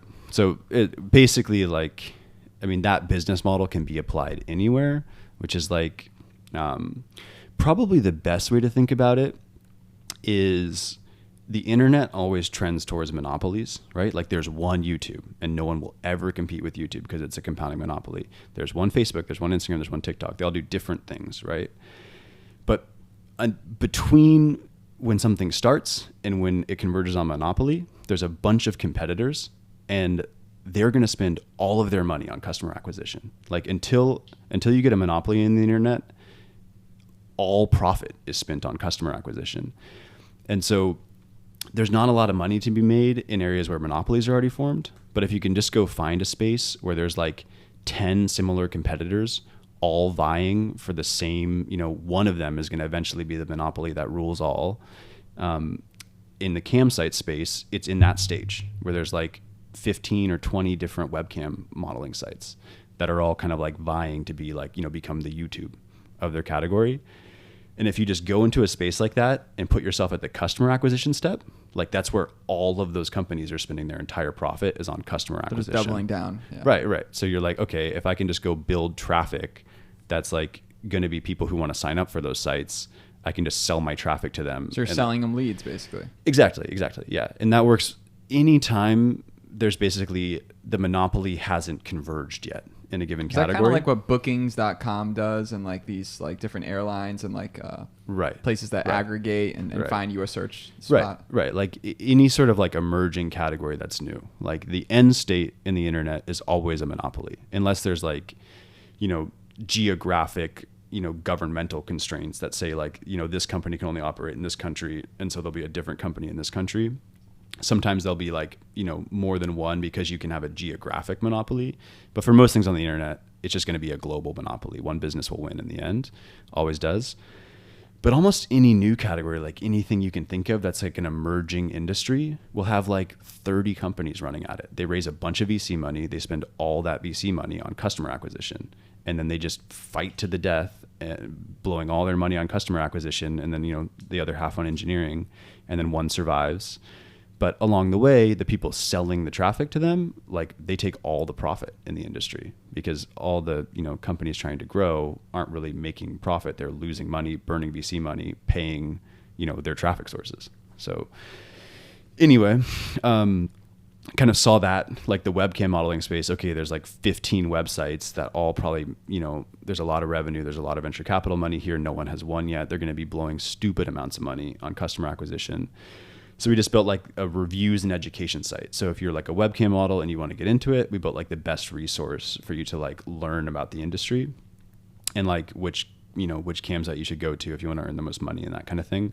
Got a lot of traffic, sold it to the cam sites. We would get like, a cam model would sign up for a cam site and that cam site would pay us like 10 or 20% of that model's earnings for like a year or even lifetime. And like webcam models earn a lot. So the results of that survey, like, at the time, this was like the beginning of COVID before they printed 50% more dollars. So money was worth more back then. But like the average annual salary of someone working full time in the industry was like $130,000 a year. So like if you sign someone up for one of the websites and the cam site's going to pay you 10% commission on that, it's like one customer can be worth like $10,000 lifetime value. So we're like, wow, this is great. And so, just kept running with that, wanted to be like number one in Google for best cam sites and that kind of thing. It's kind of like, weird doing something in the adult porn space because like things around that feel kind of icky. Yeah. Because like when I met you, you're like as unicky as it gets. You're right. Like, I'm vegan. Like I don't feel comfortable. You're all in on it. Yeah. It's interesting, right? Like I feel like porn is one of those things that probably, 60% of the world does or more, and no one wants to talk about it. Right, but it seems like the OnlyFans thing made like normalized porn. Yes, yeah. So, and that was as we kind of like capped out number one in Google for best cam sites. We're looking on ways to grow. And one of the other things about SEO is if you build authority and you build links around a given topic, you can then like launch pages in additional adjacent categories. And you'll just rank number one on that really quickly. So like, for example, when we had like the grow equipment website for cannabis, we were number one for like best, LED grow lights, best grow tents. We could go launch an article for like, best vape pens and it would be number one in Google in like a couple months because we'd already built the authority on the topic. And it's the same thing in this. So we had built the authority around webcam models. And we just like made an article that was like, here's the 50 best OnlyFans, accounts, just like a listicle. And that was like quickly number one in Google for that. And then over time, we just had people like, we just made the article for free and just listed what were actually the top, 50 by like, most popular or most likes or whatever. And then people started reaching out being like, hey, can I be like advertised in this list? And then quickly that became bigger than the campsite side of the business. And then we saw the same thing happening that I saw in the grow lights industry where a lot of people started waking up to this, though we were the first mover in the space. Like, a ton of competitors started coming in, like spending money to try to grow into the space. I was like, oh man, like this was going great, but the margins are going to get competed to zero. Like this whole thing is happening again. So what we did differently this time is we just started buying out the competitors. And so OnlyFinder was actually an acquisition because it was, ranking well. So generally in organic search, like you search something, there's 10 links in Google, right?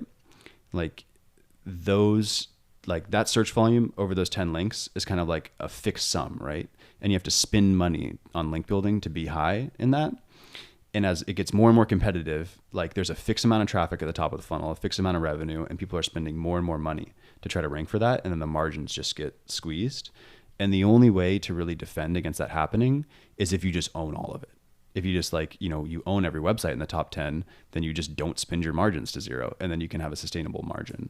And so that's what we've been doing, is basically like maintaining number one positions and then like watching very closely everyone else who's coming up. And then we'll make acquisition offers when a site is like doing well. Did you have to raise money for it? No, bootstrapped. Like, well, I was working at Porch. These companies that you're acquiring aren't like asking for ridiculous amounts. It's gotten large now. I can say definitely, mid 6-figure deals for sure.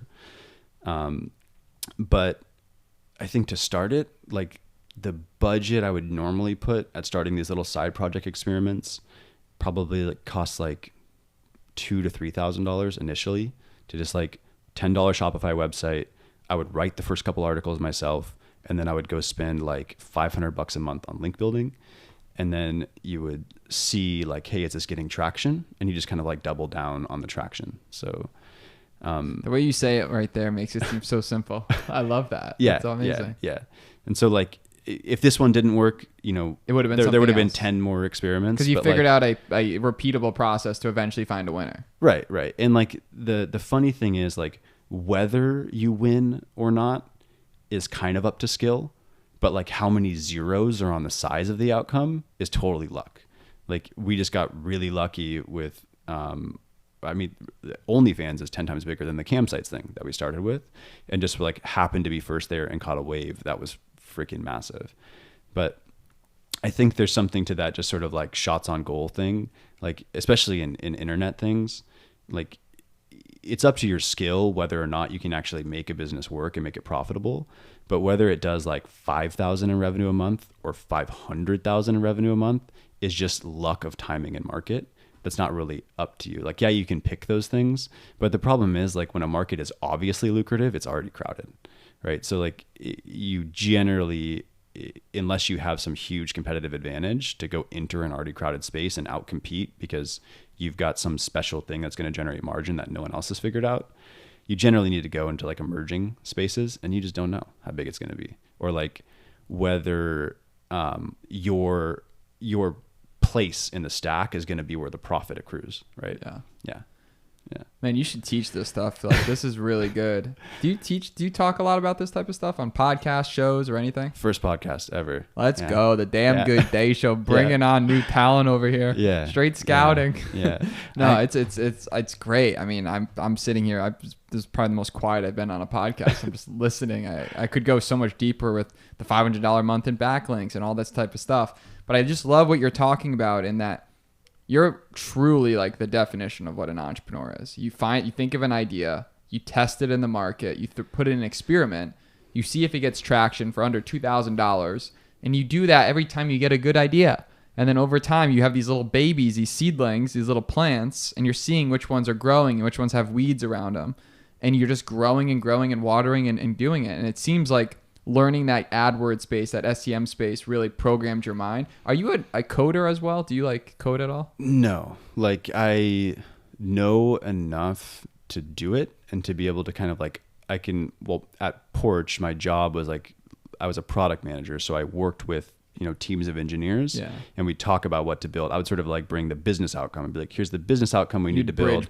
Here's the requirements. And so like, I spent every day for like 7 or 8 years working with software engineers. So I like know the language. That's an amazing skill set. And you probably have a deep network of people that just crush it. Yeah. I mean, that's helpful for sure. But, I know like HTML and CSS, taught myself that. Like I can go, fix a website, but you don't really need any of that. Like In today's age, you don't, right? Yeah. Which websites do you recommend for people that make the experience really easy for building websites? Use Shopify. So like so many people use WordPress. Excuse me. Soda burp. Shout out LaCroix. Yeah. So many people use WordPress. It's like the default that everyone uses. WordPress is horrible. It's a nightmare. You have to spend so much money on hosting. It's all clunky. Like it's just always breaking. It's always getting hacked. For $10 a month, you can have a Shopify store with unlimited traffic on it. The hosting's included in it. It's like one of the best engineering teams in the world. It's like thousands of engineers working on making your website better. It's like mobile friendly. It's super fast. It crushes it in SEO. I use Shopify sites for not even things that sell e-commerce.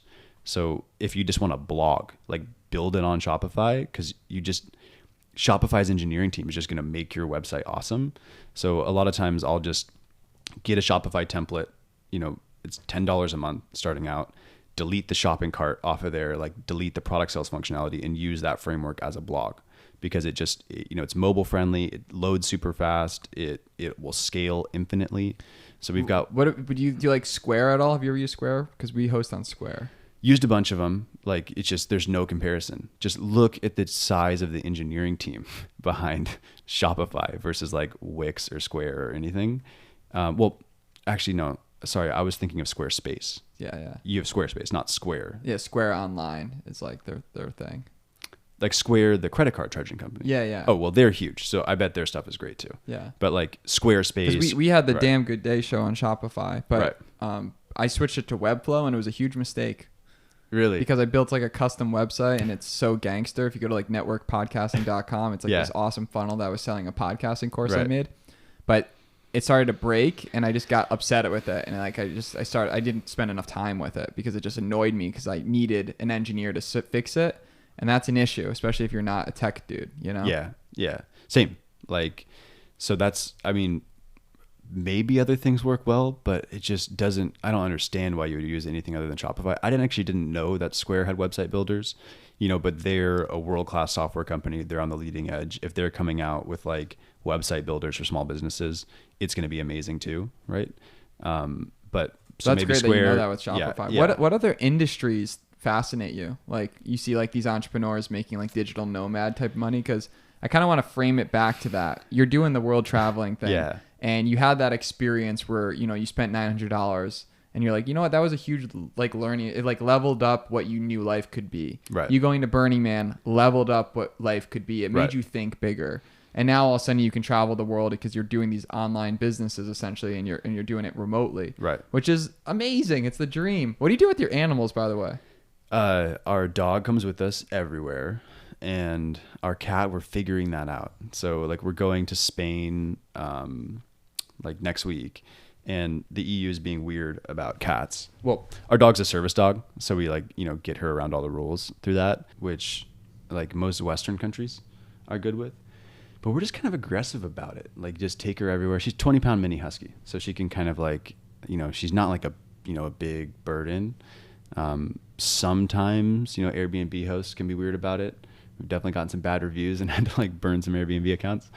Because sometimes you just need a place to stay and like no one allows dogs, and you just gotta sneak her in a duffel bag, which no animal cruelty. Like she's definitely been in a duffel bag once, but it was about 30 seconds to get in the door of an Airbnb. But generally speaking, you can kind of take your dog everywhere.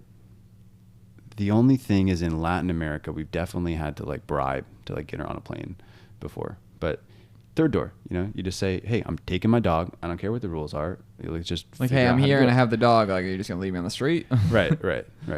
And we would do the same with our cat, but she hates traveling. Like our dog loves traveling. She's so good on planes. She wants to be with us everywhere. Our cat, like I take her to the vet and she's just like screaming in the cat carrier the whole time. She just hates leaving the apartment. Yeah. So that's different. Yeah. That's something we got to figure out because we don't have like roots or a home base. Well, cats can comfortably at some level be okay for a few days. For sure. Yeah. This funny story behind this cat, actually, we were in Machu Picchu on like Christmas, not this Christmas, but the one before. And it's like Christmas Day after we had hiked Machu Picchu. and the town of Aguascalientes there is just completely empty because it's like Latin America on a Catholic holiday. Everyone's with their families. So I'm like, Steph and I are in a hotel room and I want to go get a bottle of wine. So I go walk out into the town and it's just no one there. And I find like one shop where it's like a little corner store and the whole family that owns the store is like in there drinking together, like celebrating Christmas. I'm like, hey, can I buy a bottle of wine?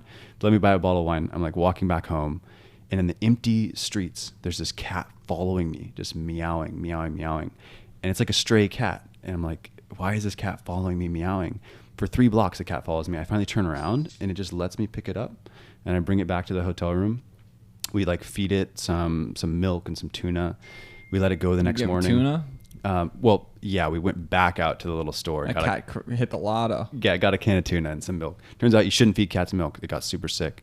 That's actually a myth. Cats don't like milk, but they can't digest dairy. I didn't know that. She got diarrhea everywhere. But anyway, we let the cat go the next day, and then she keeps coming back to our hotel room. And like finally we realized like this cat is definitely like, we were worried it was someone's cat that was just wandering the street. And then it became very clear like this cat does not have a home because it just like we would like leave the door to the backyard of our little hotel open and it kept coming inside. So finally when it came time to like leave Aguascalientes, we're like, okay, she's coming with us. And they wouldn't let her on the train. We like same third door thing. We're like, no, this cat's coming with us. Huge ordeal. We ended up having to like bribe train people to like let the cat on the train with us. Brought the cat back. Eventually, took the cat from Peru back to Miami. We get home and find out this cat's pregnant. Like, get this, it was an 8-month-old kitten that we brought home from Peru and was already pregnant, and we didn't know that. So we got her back to Miami. And she just keeps getting bigger, bigger, bigger, bigger. We take her to the vet, and the vet's like, yeah, this is pregnant. Your kitten. Did you tell the vet pregnant. How you got the cat? Yeah. What did the vet say? Yeah, the vet's like, interesting, and just made sure she had all her shots and everything. Yeah. But definitely a wild cat, like a little feral. It's just not great to have in the house sometimes because it was like a wild animal from the jungle. But about, I don't know how long it took, 8 or 9 weeks later, we had 7 kittens in our apartment in Miami. So like the one cat we brought home from Peru just multiplied into 8. So we had this whole adventure of like raising the kittens, which is crazy, really hard to keep them alive, surprisingly. They all survived. Like we got them nice homes and everything. And now the cat that we have is one of the kittens. Interesting tangent about the cats. I love that. I love cats so much. I actually been on a waiting list for a Maine Coon forever. No way. The issue was I was living in an apartment building, so I couldn't get a dog, but I'm a huge animal guy. Like I love animals and like ocean. I love fish tanks and aquariums. Nice. My first business was running a fish tank cleaning business called Ian's Fish Tank Cleaning Business. That's amazing. Great name. And I wanted to get a Maine Coon because Maine Coons, are you familiar? They're like huge raccoon looking wild pretty cats. Much. Yeah. And they're so smart and intelligent. They're the most dog-like cat. Yeah. They make like so many different noises and chirps. They're very, very intelligent. And they can get, 25 pounds, like massive. And they're just fluff love balls, right? That's amazing. So is that or a Bengal? But I think with Bengals, you need to get at least 2 Bengals because they're so social that they need to be with someone. All cats at some level do, but more so Bengals.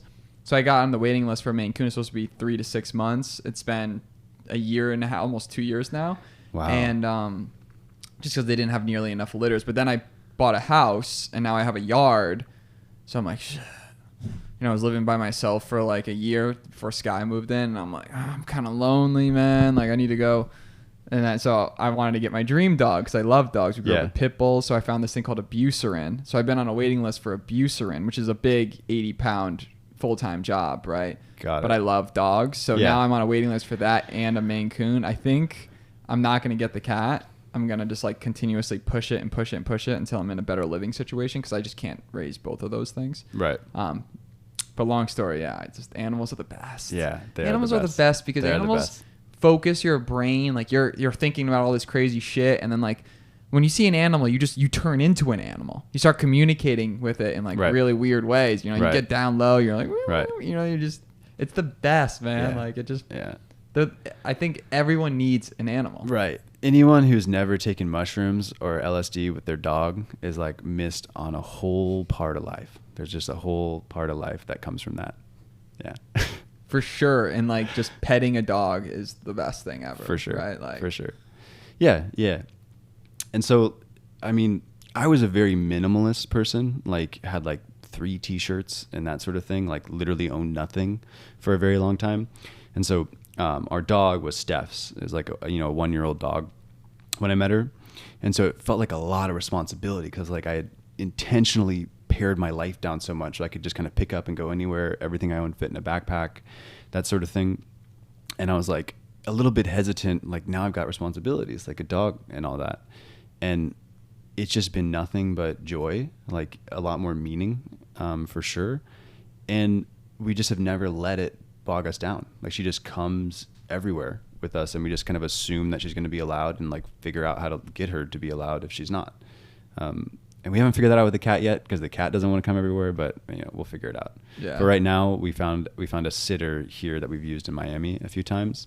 That's like watched both our cat and dog while we travel to countries where like some countries they can't come to. Like we were in the Middle East last November and like definitely not bringing a dog. Where in Miami do you live? South Beach. Oh, sick. Yeah, at the Flamingo. The Flamingo. Yeah. Not anymore though. We move out tomorrow. So we had like movers in the house today. Where are you moving to? We're gonna go spend a week in New York City, and then we're gonna get on a plane to Barcelona and figure it out. So, yeah, I don't know. Airbnbs.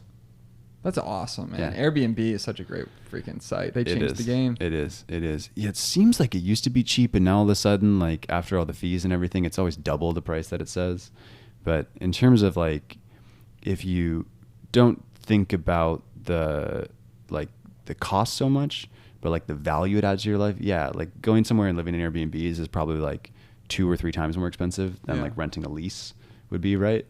But like if you put value on the life experience of being like, okay, I get for 2 weeks to experience this city and live there, and then for 2 weeks I get to experience this city and live there, I think it's so worth it. And we've done that a few times where for like a 6 or 8 month period we'll just go live in Airbnbs, and it's amazing. It's expensive, but yeah, I need to spend more time on experiences because I haven't done, like I did a lot of traveling back in those Vima days and did a lot of Latin America, but I'm actually going to Europe for the first time, believe it or not, at the end of the month, so I'm really fired up about it. Amazing, man. Where?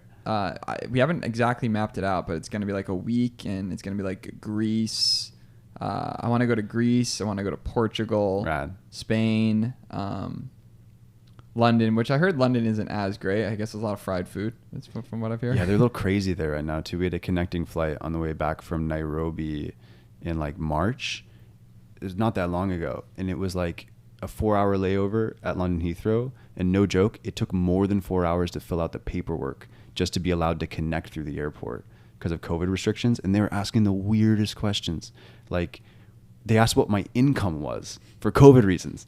And they asked what class my airline, whether like you're in first class or coach. I was like, how is this freaking relevant for COVID? I don't know. It's weird. I would not, maybe it's better now, but it like, there were some serious Big Brother vibes around like the COVID stuff in the UK. And this travel talk made me think of living in Medellin. The digital nomad thing was so cool. I would have stayed in Colombia at least another 6 months longer had I not gotten sick with my SIBO issue. So I have like a long-term stomach issue that I'm constantly fighting. But I'm in a good spot with it right now. Good. I just actually finished, because I talk about this on every podcast, so I feel like the journey. If y'all didn't want to hear about it, y'all listening right now, my bad. But I finished a 2-week elemental diet, and I think this time it's going to be different. I'm going to try. I'm on day 4 now, reintroducing foods to rebuild my gut microbiome, because my when your stomach's not working, a lot of bad shit happens. No pun intended. Right. Your serotonin gets messed up. Your anxiety levels go out. Like I used to be super confident, can speak on stages and crazy, but when my gut is inflamed and nuts, I have like anxiety attacks. It's nuts. Right. Yeah. I heard something like the majority of your neurotransmitters are produced in your gut, like more so than your brain. So if your gut's out of balance, like you're chemically just all over. Yeah. So I'm like open to the vegan thing. I just want to feel good. I'm down to do whatever it takes to feel good, because that's the best thing. I just want to be able to have energy every day. And if that means I can't eat pancakes and waffles, that's fine. Finding what makes you feel good is so important. You know? Yeah. Having energy to do those things is big. Dude, I don't know if you eat dairy, but so I went through the process. I was like, steak and bacon to this day are still my favorite foods. Like I miss them every day. And I just like cut them out for ethical reasons, which I'm not, judging anyone who doesn't, but that was just, my personal choice around it. But I went through the process of went from heavy meat eater to kind of vegetarian where I would still have like eggs and dairy and fish. And for a long time, you know, still had fish, kind of like cut things out step by step. The one thing that I noticed when I used to eat so much cheese, I freaking love cheese, like pizza, everything. When I cut out dairy, that was the one thing where it was like, whoa, I feel different. Like, so just milk products, or do you do like oat milks or any of that stuff? Yeah, like it's way easier than you would think. Yeah, because I don't really, dairy to me is not that hard to cut out. Right. Cheese was the hard thing. Milk was easy to cut out. But like, I don't know, I love cheese, like artisanal cheeses and that kind of thing. And cutting that out was hard. And that was, of all the foods cutting out, the one that I was actually like, wow, I feel noticeably different is cutting out dairy. There's like this kind of like sluggishness in the afternoon that you feel, and you don't realize it until you've gone like a month or two without eating any dairy. But you kind of have a low constant level of inflammation in your whole body when you're eating a lot of dairy. And when you cut it out, you're like, wow, I've never felt what it feels like to not have like this low level of inflammation. You just feel like lean, higher energy. Getting rid of all cheese, huh? Yeah. That was the only one that I noticed.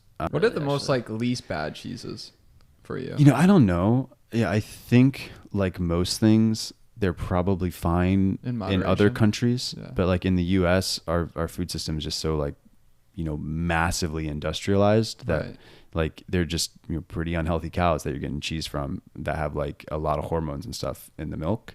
And even their feed is like, you know, not very good stuff. So I think maybe it's that, but I think it might have something to do with the hormones in it. I'm not sure. Maybe it's different, you know, if you're like in some small village in South America and there's like, you know, cheese from there, maybe it doesn't have the same effects.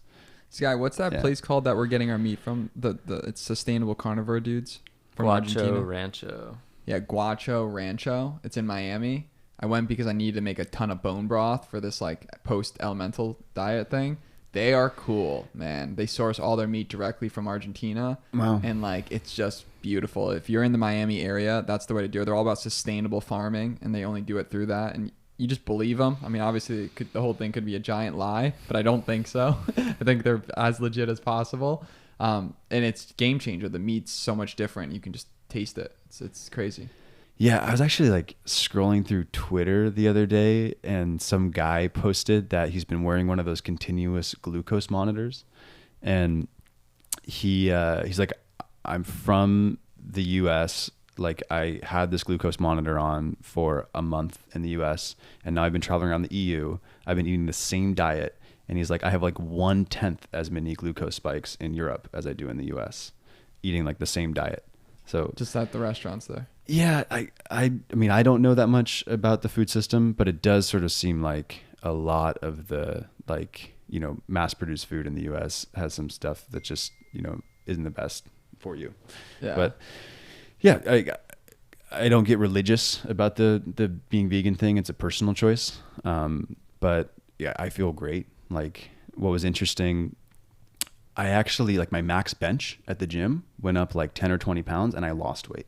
It's interesting. So it's like kind of this like, there's this like lean power that comes from eating like only veggies, but it's difficult. And you get a lot of your protein from what, like beans and lentils? That's where it comes from? Dude, it's actually like, it's surprisingly a myth about that it's hard to get enough protein. Your body really can't absorb that much protein at a time. So like if you eat a steak, you're going to shit out like 90% of that protein. Whereas like if you'd be surprised, but like everything has protein in it. Like all protein originates from plants, even like the protein in a steak, that protein was in grass. Like they can't make amino acids from nothing. Those amino acids are like in the plants. You just got to eat a lot of plants and like you get just as much. But because of the way like plant foods are sort of slow released and you're just like constantly kind of like eating a lot of it with a little bit of protein over a long period of time, like it's very, very easy. It's never a problem. Like the only things that you actually have to think about are like B vitamins. You want to like take B vitamins, but otherwise like it's actually really easy to have like a well-balanced diet. And the whole like not having enough protein thing is not, I don't even think about it. It's like not an issue. Like you'd be surprised. You have a bowl of salad that's got like 6 grams of protein in like the spinach leaves. It's surprising. Do dressings and everything? Yeah, like olive oil, MCT oil, lemon juice, that sort of thing. Yeah. But like I'll like if I make a salad, I'll like pour hemp seeds on it, like put pistachios in there, you know, like all that kind of stuff. And your whole taste buds change because you're doing it. And you start to crave that stuff. Yeah, like I still like the brain is just sort of wired where like when we were cave people, like when you know hunted an animal, that was like the most nutritious thing you could have if you're a hunter gatherer, right? Because like there's not that much food sources around, and meats are a super nutrient dense food source. So our brains are just wired to be like, that's the best thing ever. So like I still have that, you know, I dream about having a steak sometime, or like I miss like the taste of bacon. But I don't like have a temptation to go like eat meat anymore. What was interesting to me as someone who was like identity, like a big meat eater for a long time, I stopped eating meat for environmental reasons. I don't want to go deep on it on the show, but if you get kind of deep into the caloric efficiency of like one like calorie in versus calories out, or like calorie in versus grams of protein out, like beef is stupidly inefficient and has some really bad impacts on deforestation. So like if you care about the Amazon, like I do care about nature a lot, I kind of went down the rabbit hole learning about like the real land use impact of different food sources. The long and the short of it is like for every like land use per gram of protein, beef is like 20 times more land than pork, which is like 5 times more than chickens. And then there's like kind of all the plant sources, and then like things like, you know, a lot of fish are kind of like lower in that. But a cow just takes so long to get to market weight that like 99% of the food you feed a cow over its life just goes to the cow living its life and not to building, you know, protein sources. So to feed cows, we got to have a lot of cropland. And what's sort of interesting is we ran out of cropland in the US to feed cows. So like when you go get like a hamburger from McDonald's, that cow's eating corn. That corn is grown or is purchased on a global commodity market. And where most of that's coming from, incremental beef demand, is actually being grown in Brazil. And they're cutting down incremental Amazon to grow that corn. And like you could do your own research on this. This is like the takeaway I got from like trying to do the most unbiased research I could on it. I was like, whoa, like 90% of the ongoing deforestation in the Amazon is for agricultural land. And turns out that like that is being used for cattle feed, like not for eating. I was like, shit. And then like traced it, I was like, but that's in Brazil. That doesn't affect like me eating a hamburger in the US. And then I kept researching and I was like, shit, like, you know, all the meat producers in the US buy their corn on a global market. Yeah. The one thing I was bad on is ketchup. I got to get rid of ketchup. That's terrible. A lot of sugar in that. Yeah. Even the stuff with like no high fructose corn syrup, because that's obviously like one of the most silent killers in our nation. For sure. Yeah. Yeah. That and seed oils, dude. Canola oil, safflower oil, sunflower oil, super bad in everything. Read labels and try not to eat that. No one ever likes to hear like the vegan rant, so I'll cut it off. But if you are interested in it, like I made my own decision for environmental reasons. But the crazy, I never expected this. I always kind of had this. What about avocado oil, by the way? I eat a lot of it, and I know avocado oil is okay. Or? Yeah. It's just the other ones. No, canola oil, sunflower, and safflower. They're called vegetable oils. Yeah. Like those are the ones mass produced in the US. Those are really inflammatory. Like you can do your research on those. For sure. That's what, like there's a reason you feel shitty after you eat a bag of potato chips, and it's because you just ate a bunch of those oils. But like, you know, olive oil is great for you. Coconut oil is great for you. Avocado oil is great for you. Coconut oil is a super, shout out coconut oil. Like, yeah. Coconut oil is just the best. Yeah. MCT oil. What do you think about the defense chemicals in plants? Like lectins? Yeah. So I know a lot of people have like gluten allergies. Gluten is a lectin. I'm not an expert on this, so I'm just like regurgitating stuff I've heard. Right. But I did some research on that, like, you know, some plants that are high in lectins. And I've noticed that personally, I can feel a little bit of like an inflammatory allergic response from some nightshade vegetables.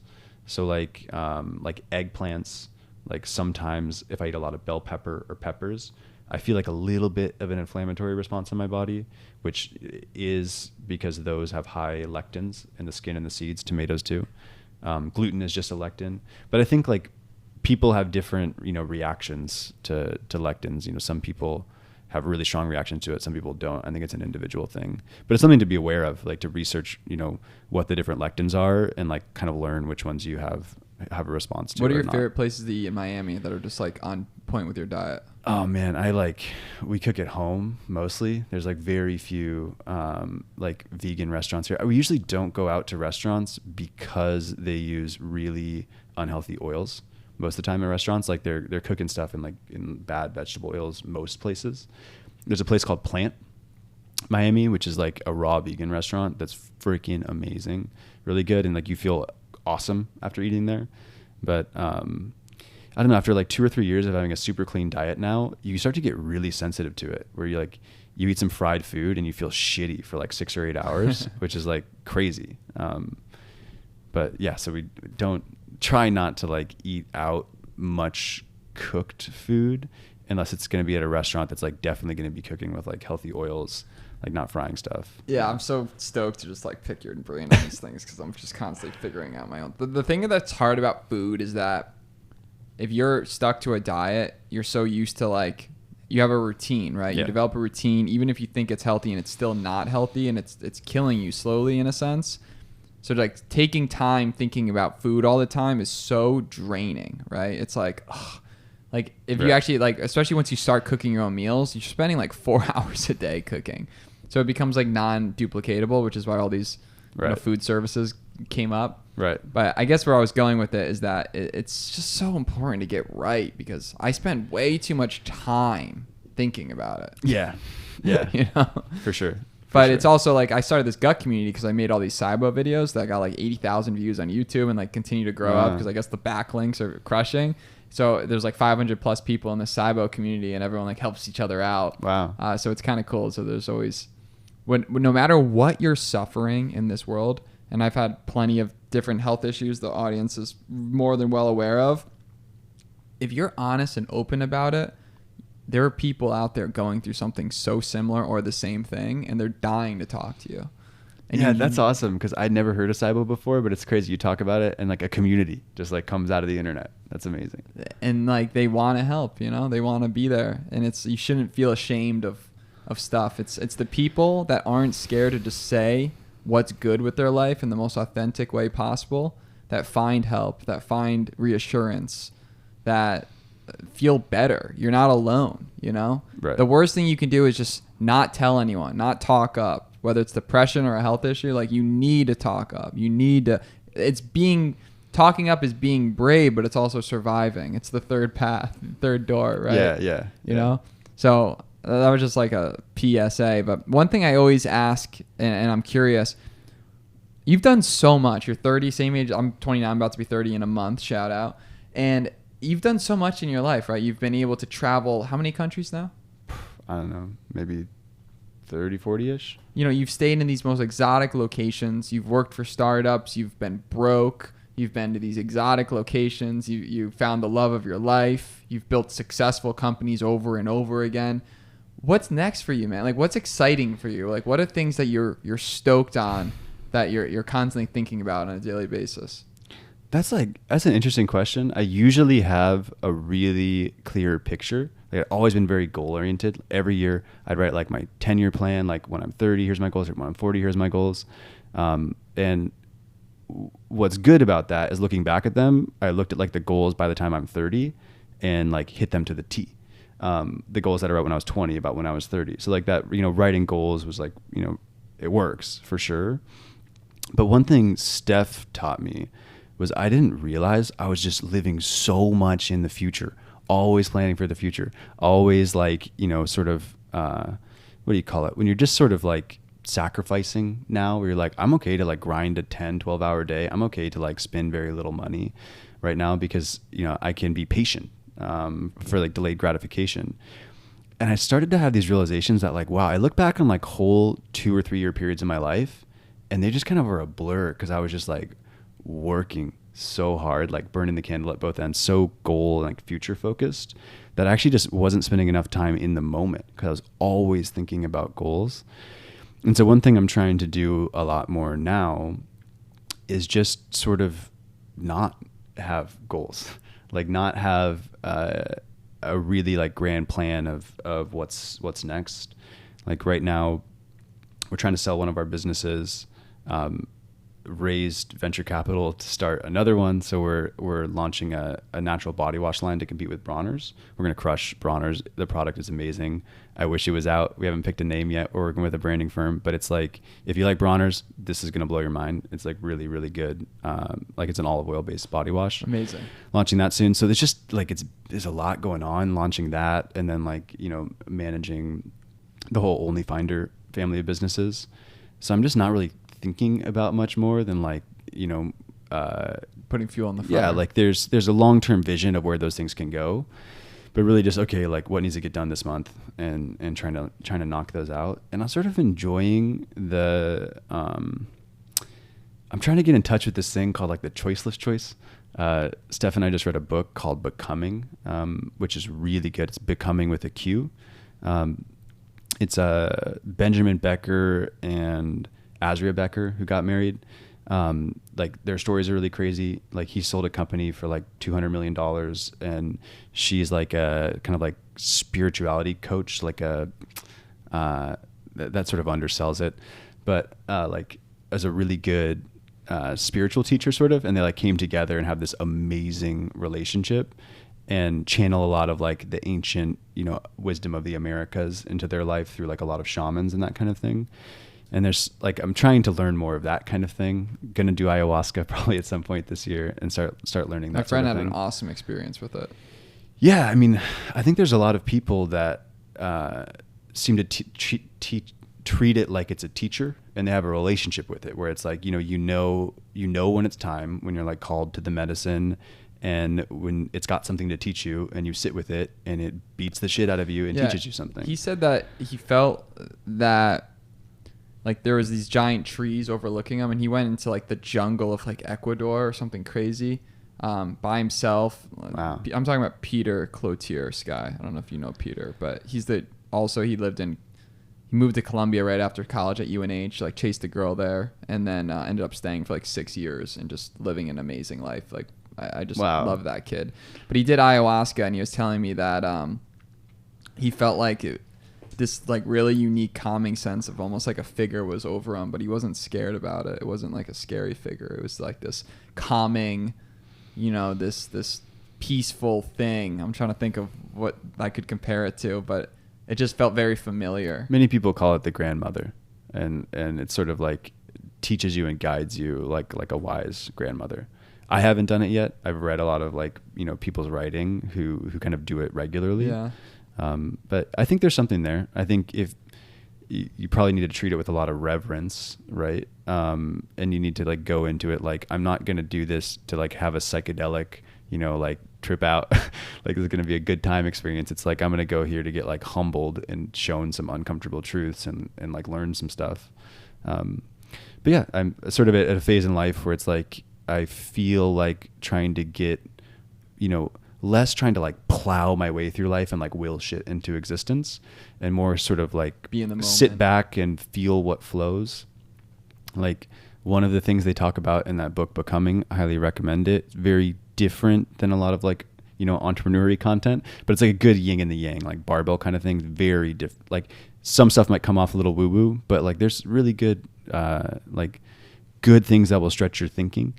In there, and one thing they say a lot is just like it's either a full fuck yes or it's a no, and like what's a full fuck yes, and that like that really emphasis on a full fuck yes. Love that. And trying to feel like, hey, is this a full fuck yes?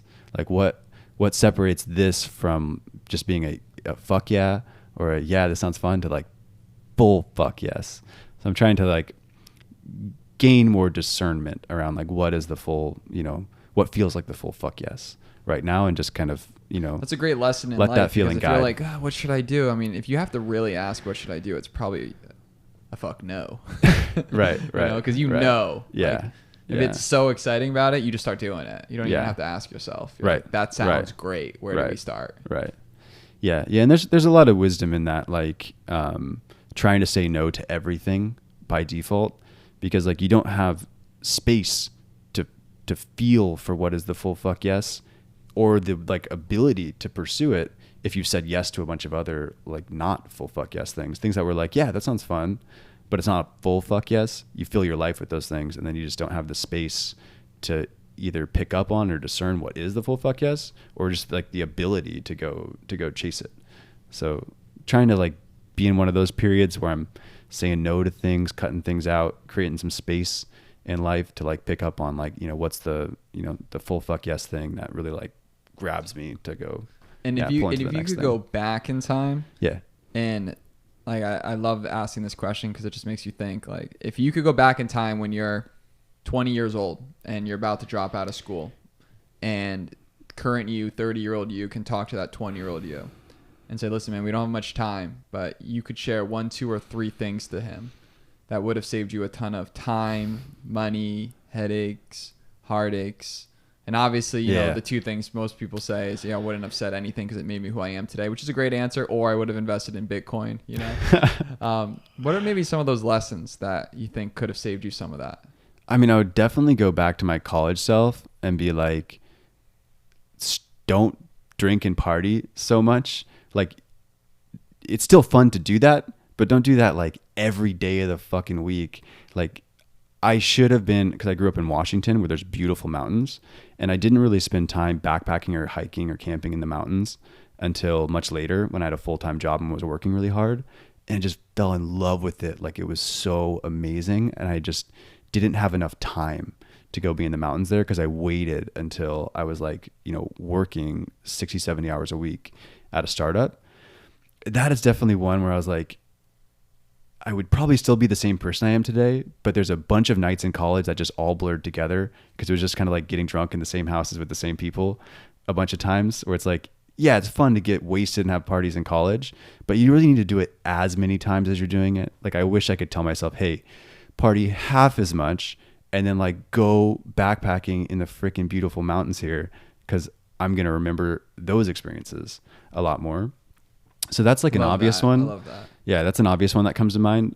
I would say generally all of those thoughts are going to be around things where I was doing stuff that sort of blur together in my memory, where it's like, did I really need to be doing so much of that thing? Could I have like done, you know, half as much of that thing, got similar outcomes, and then like had space for other things? So that's a little bit nebulous for sure.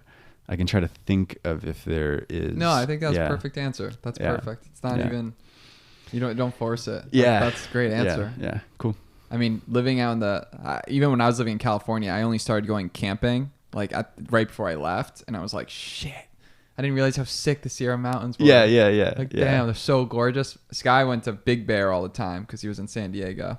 Big fan of that. Big Bear and Mammoth. Yeah. Amazing places. Yeah, you never regret time in the mountains or the wilderness. It's like you never feel like you did too much. Quietness is so crazy. Yeah. And the thing is, it gets harder and harder to find the space to do that the older you get, because like life moves you further away from those things. You get more responsibilities where it's hard to be like, you know, completely unplugged. It's like at a certain point in your life when you got a lot going on, it's like a big deal you got to prepare for, to be like completely unplugged with no internet access for a week. Sure. Right. And you know, when you're younger, sometimes it's just like as simple as saying, tell your boss like, hey, I'm going to be, you know, offline for 2 days. And like, I'm going to set an email responder, and I'm just an employee at a company right now. Like, my world's not going to melt down if I can't like, you know, access email or internet for a while. I definitely took that for granted, you know, earlier on. So yeah, if you're in that phase, like go spend more time in the mountains and the wilderness. That's one thing. Like I definitely wish I did more of that. Not really a regret thing, but I definitely know that like there's a lot of, you know, went out to a bar with my friends on a Friday night, and like all of those nights blur together from my early 20s. I can't really tell the different nights apart where I went out to bars with my like college friends drinking, and like every experience I have camping in the mountains is such a unique experience in my mind and memory. So yeah, looking for more of those. Yeah. I love that. Yeah. Well, man, first off, I got to say thank you so much for coming to the crib. Like, this has been an amazing experience that you're just so open about all these experiences, and I've personally gotten so much value out of this. Cool. So like on behalf of the entire audience, the Damn Good Day show's a damn good day to have a damn good day. Thank you so much for coming on. I look forward to just following your journey, staying in touch, all these things, and getting you back. Because, I mean, the story is crazy, and you're just getting started, dude. This is awesome. Yeah, we'll see. Well, I would have loved to ask you more questions, too, but we'll have to do that next time. Love it, man. Let's get it going. So, till next time, brother. Cool. This is a damn good day to have a damn good day.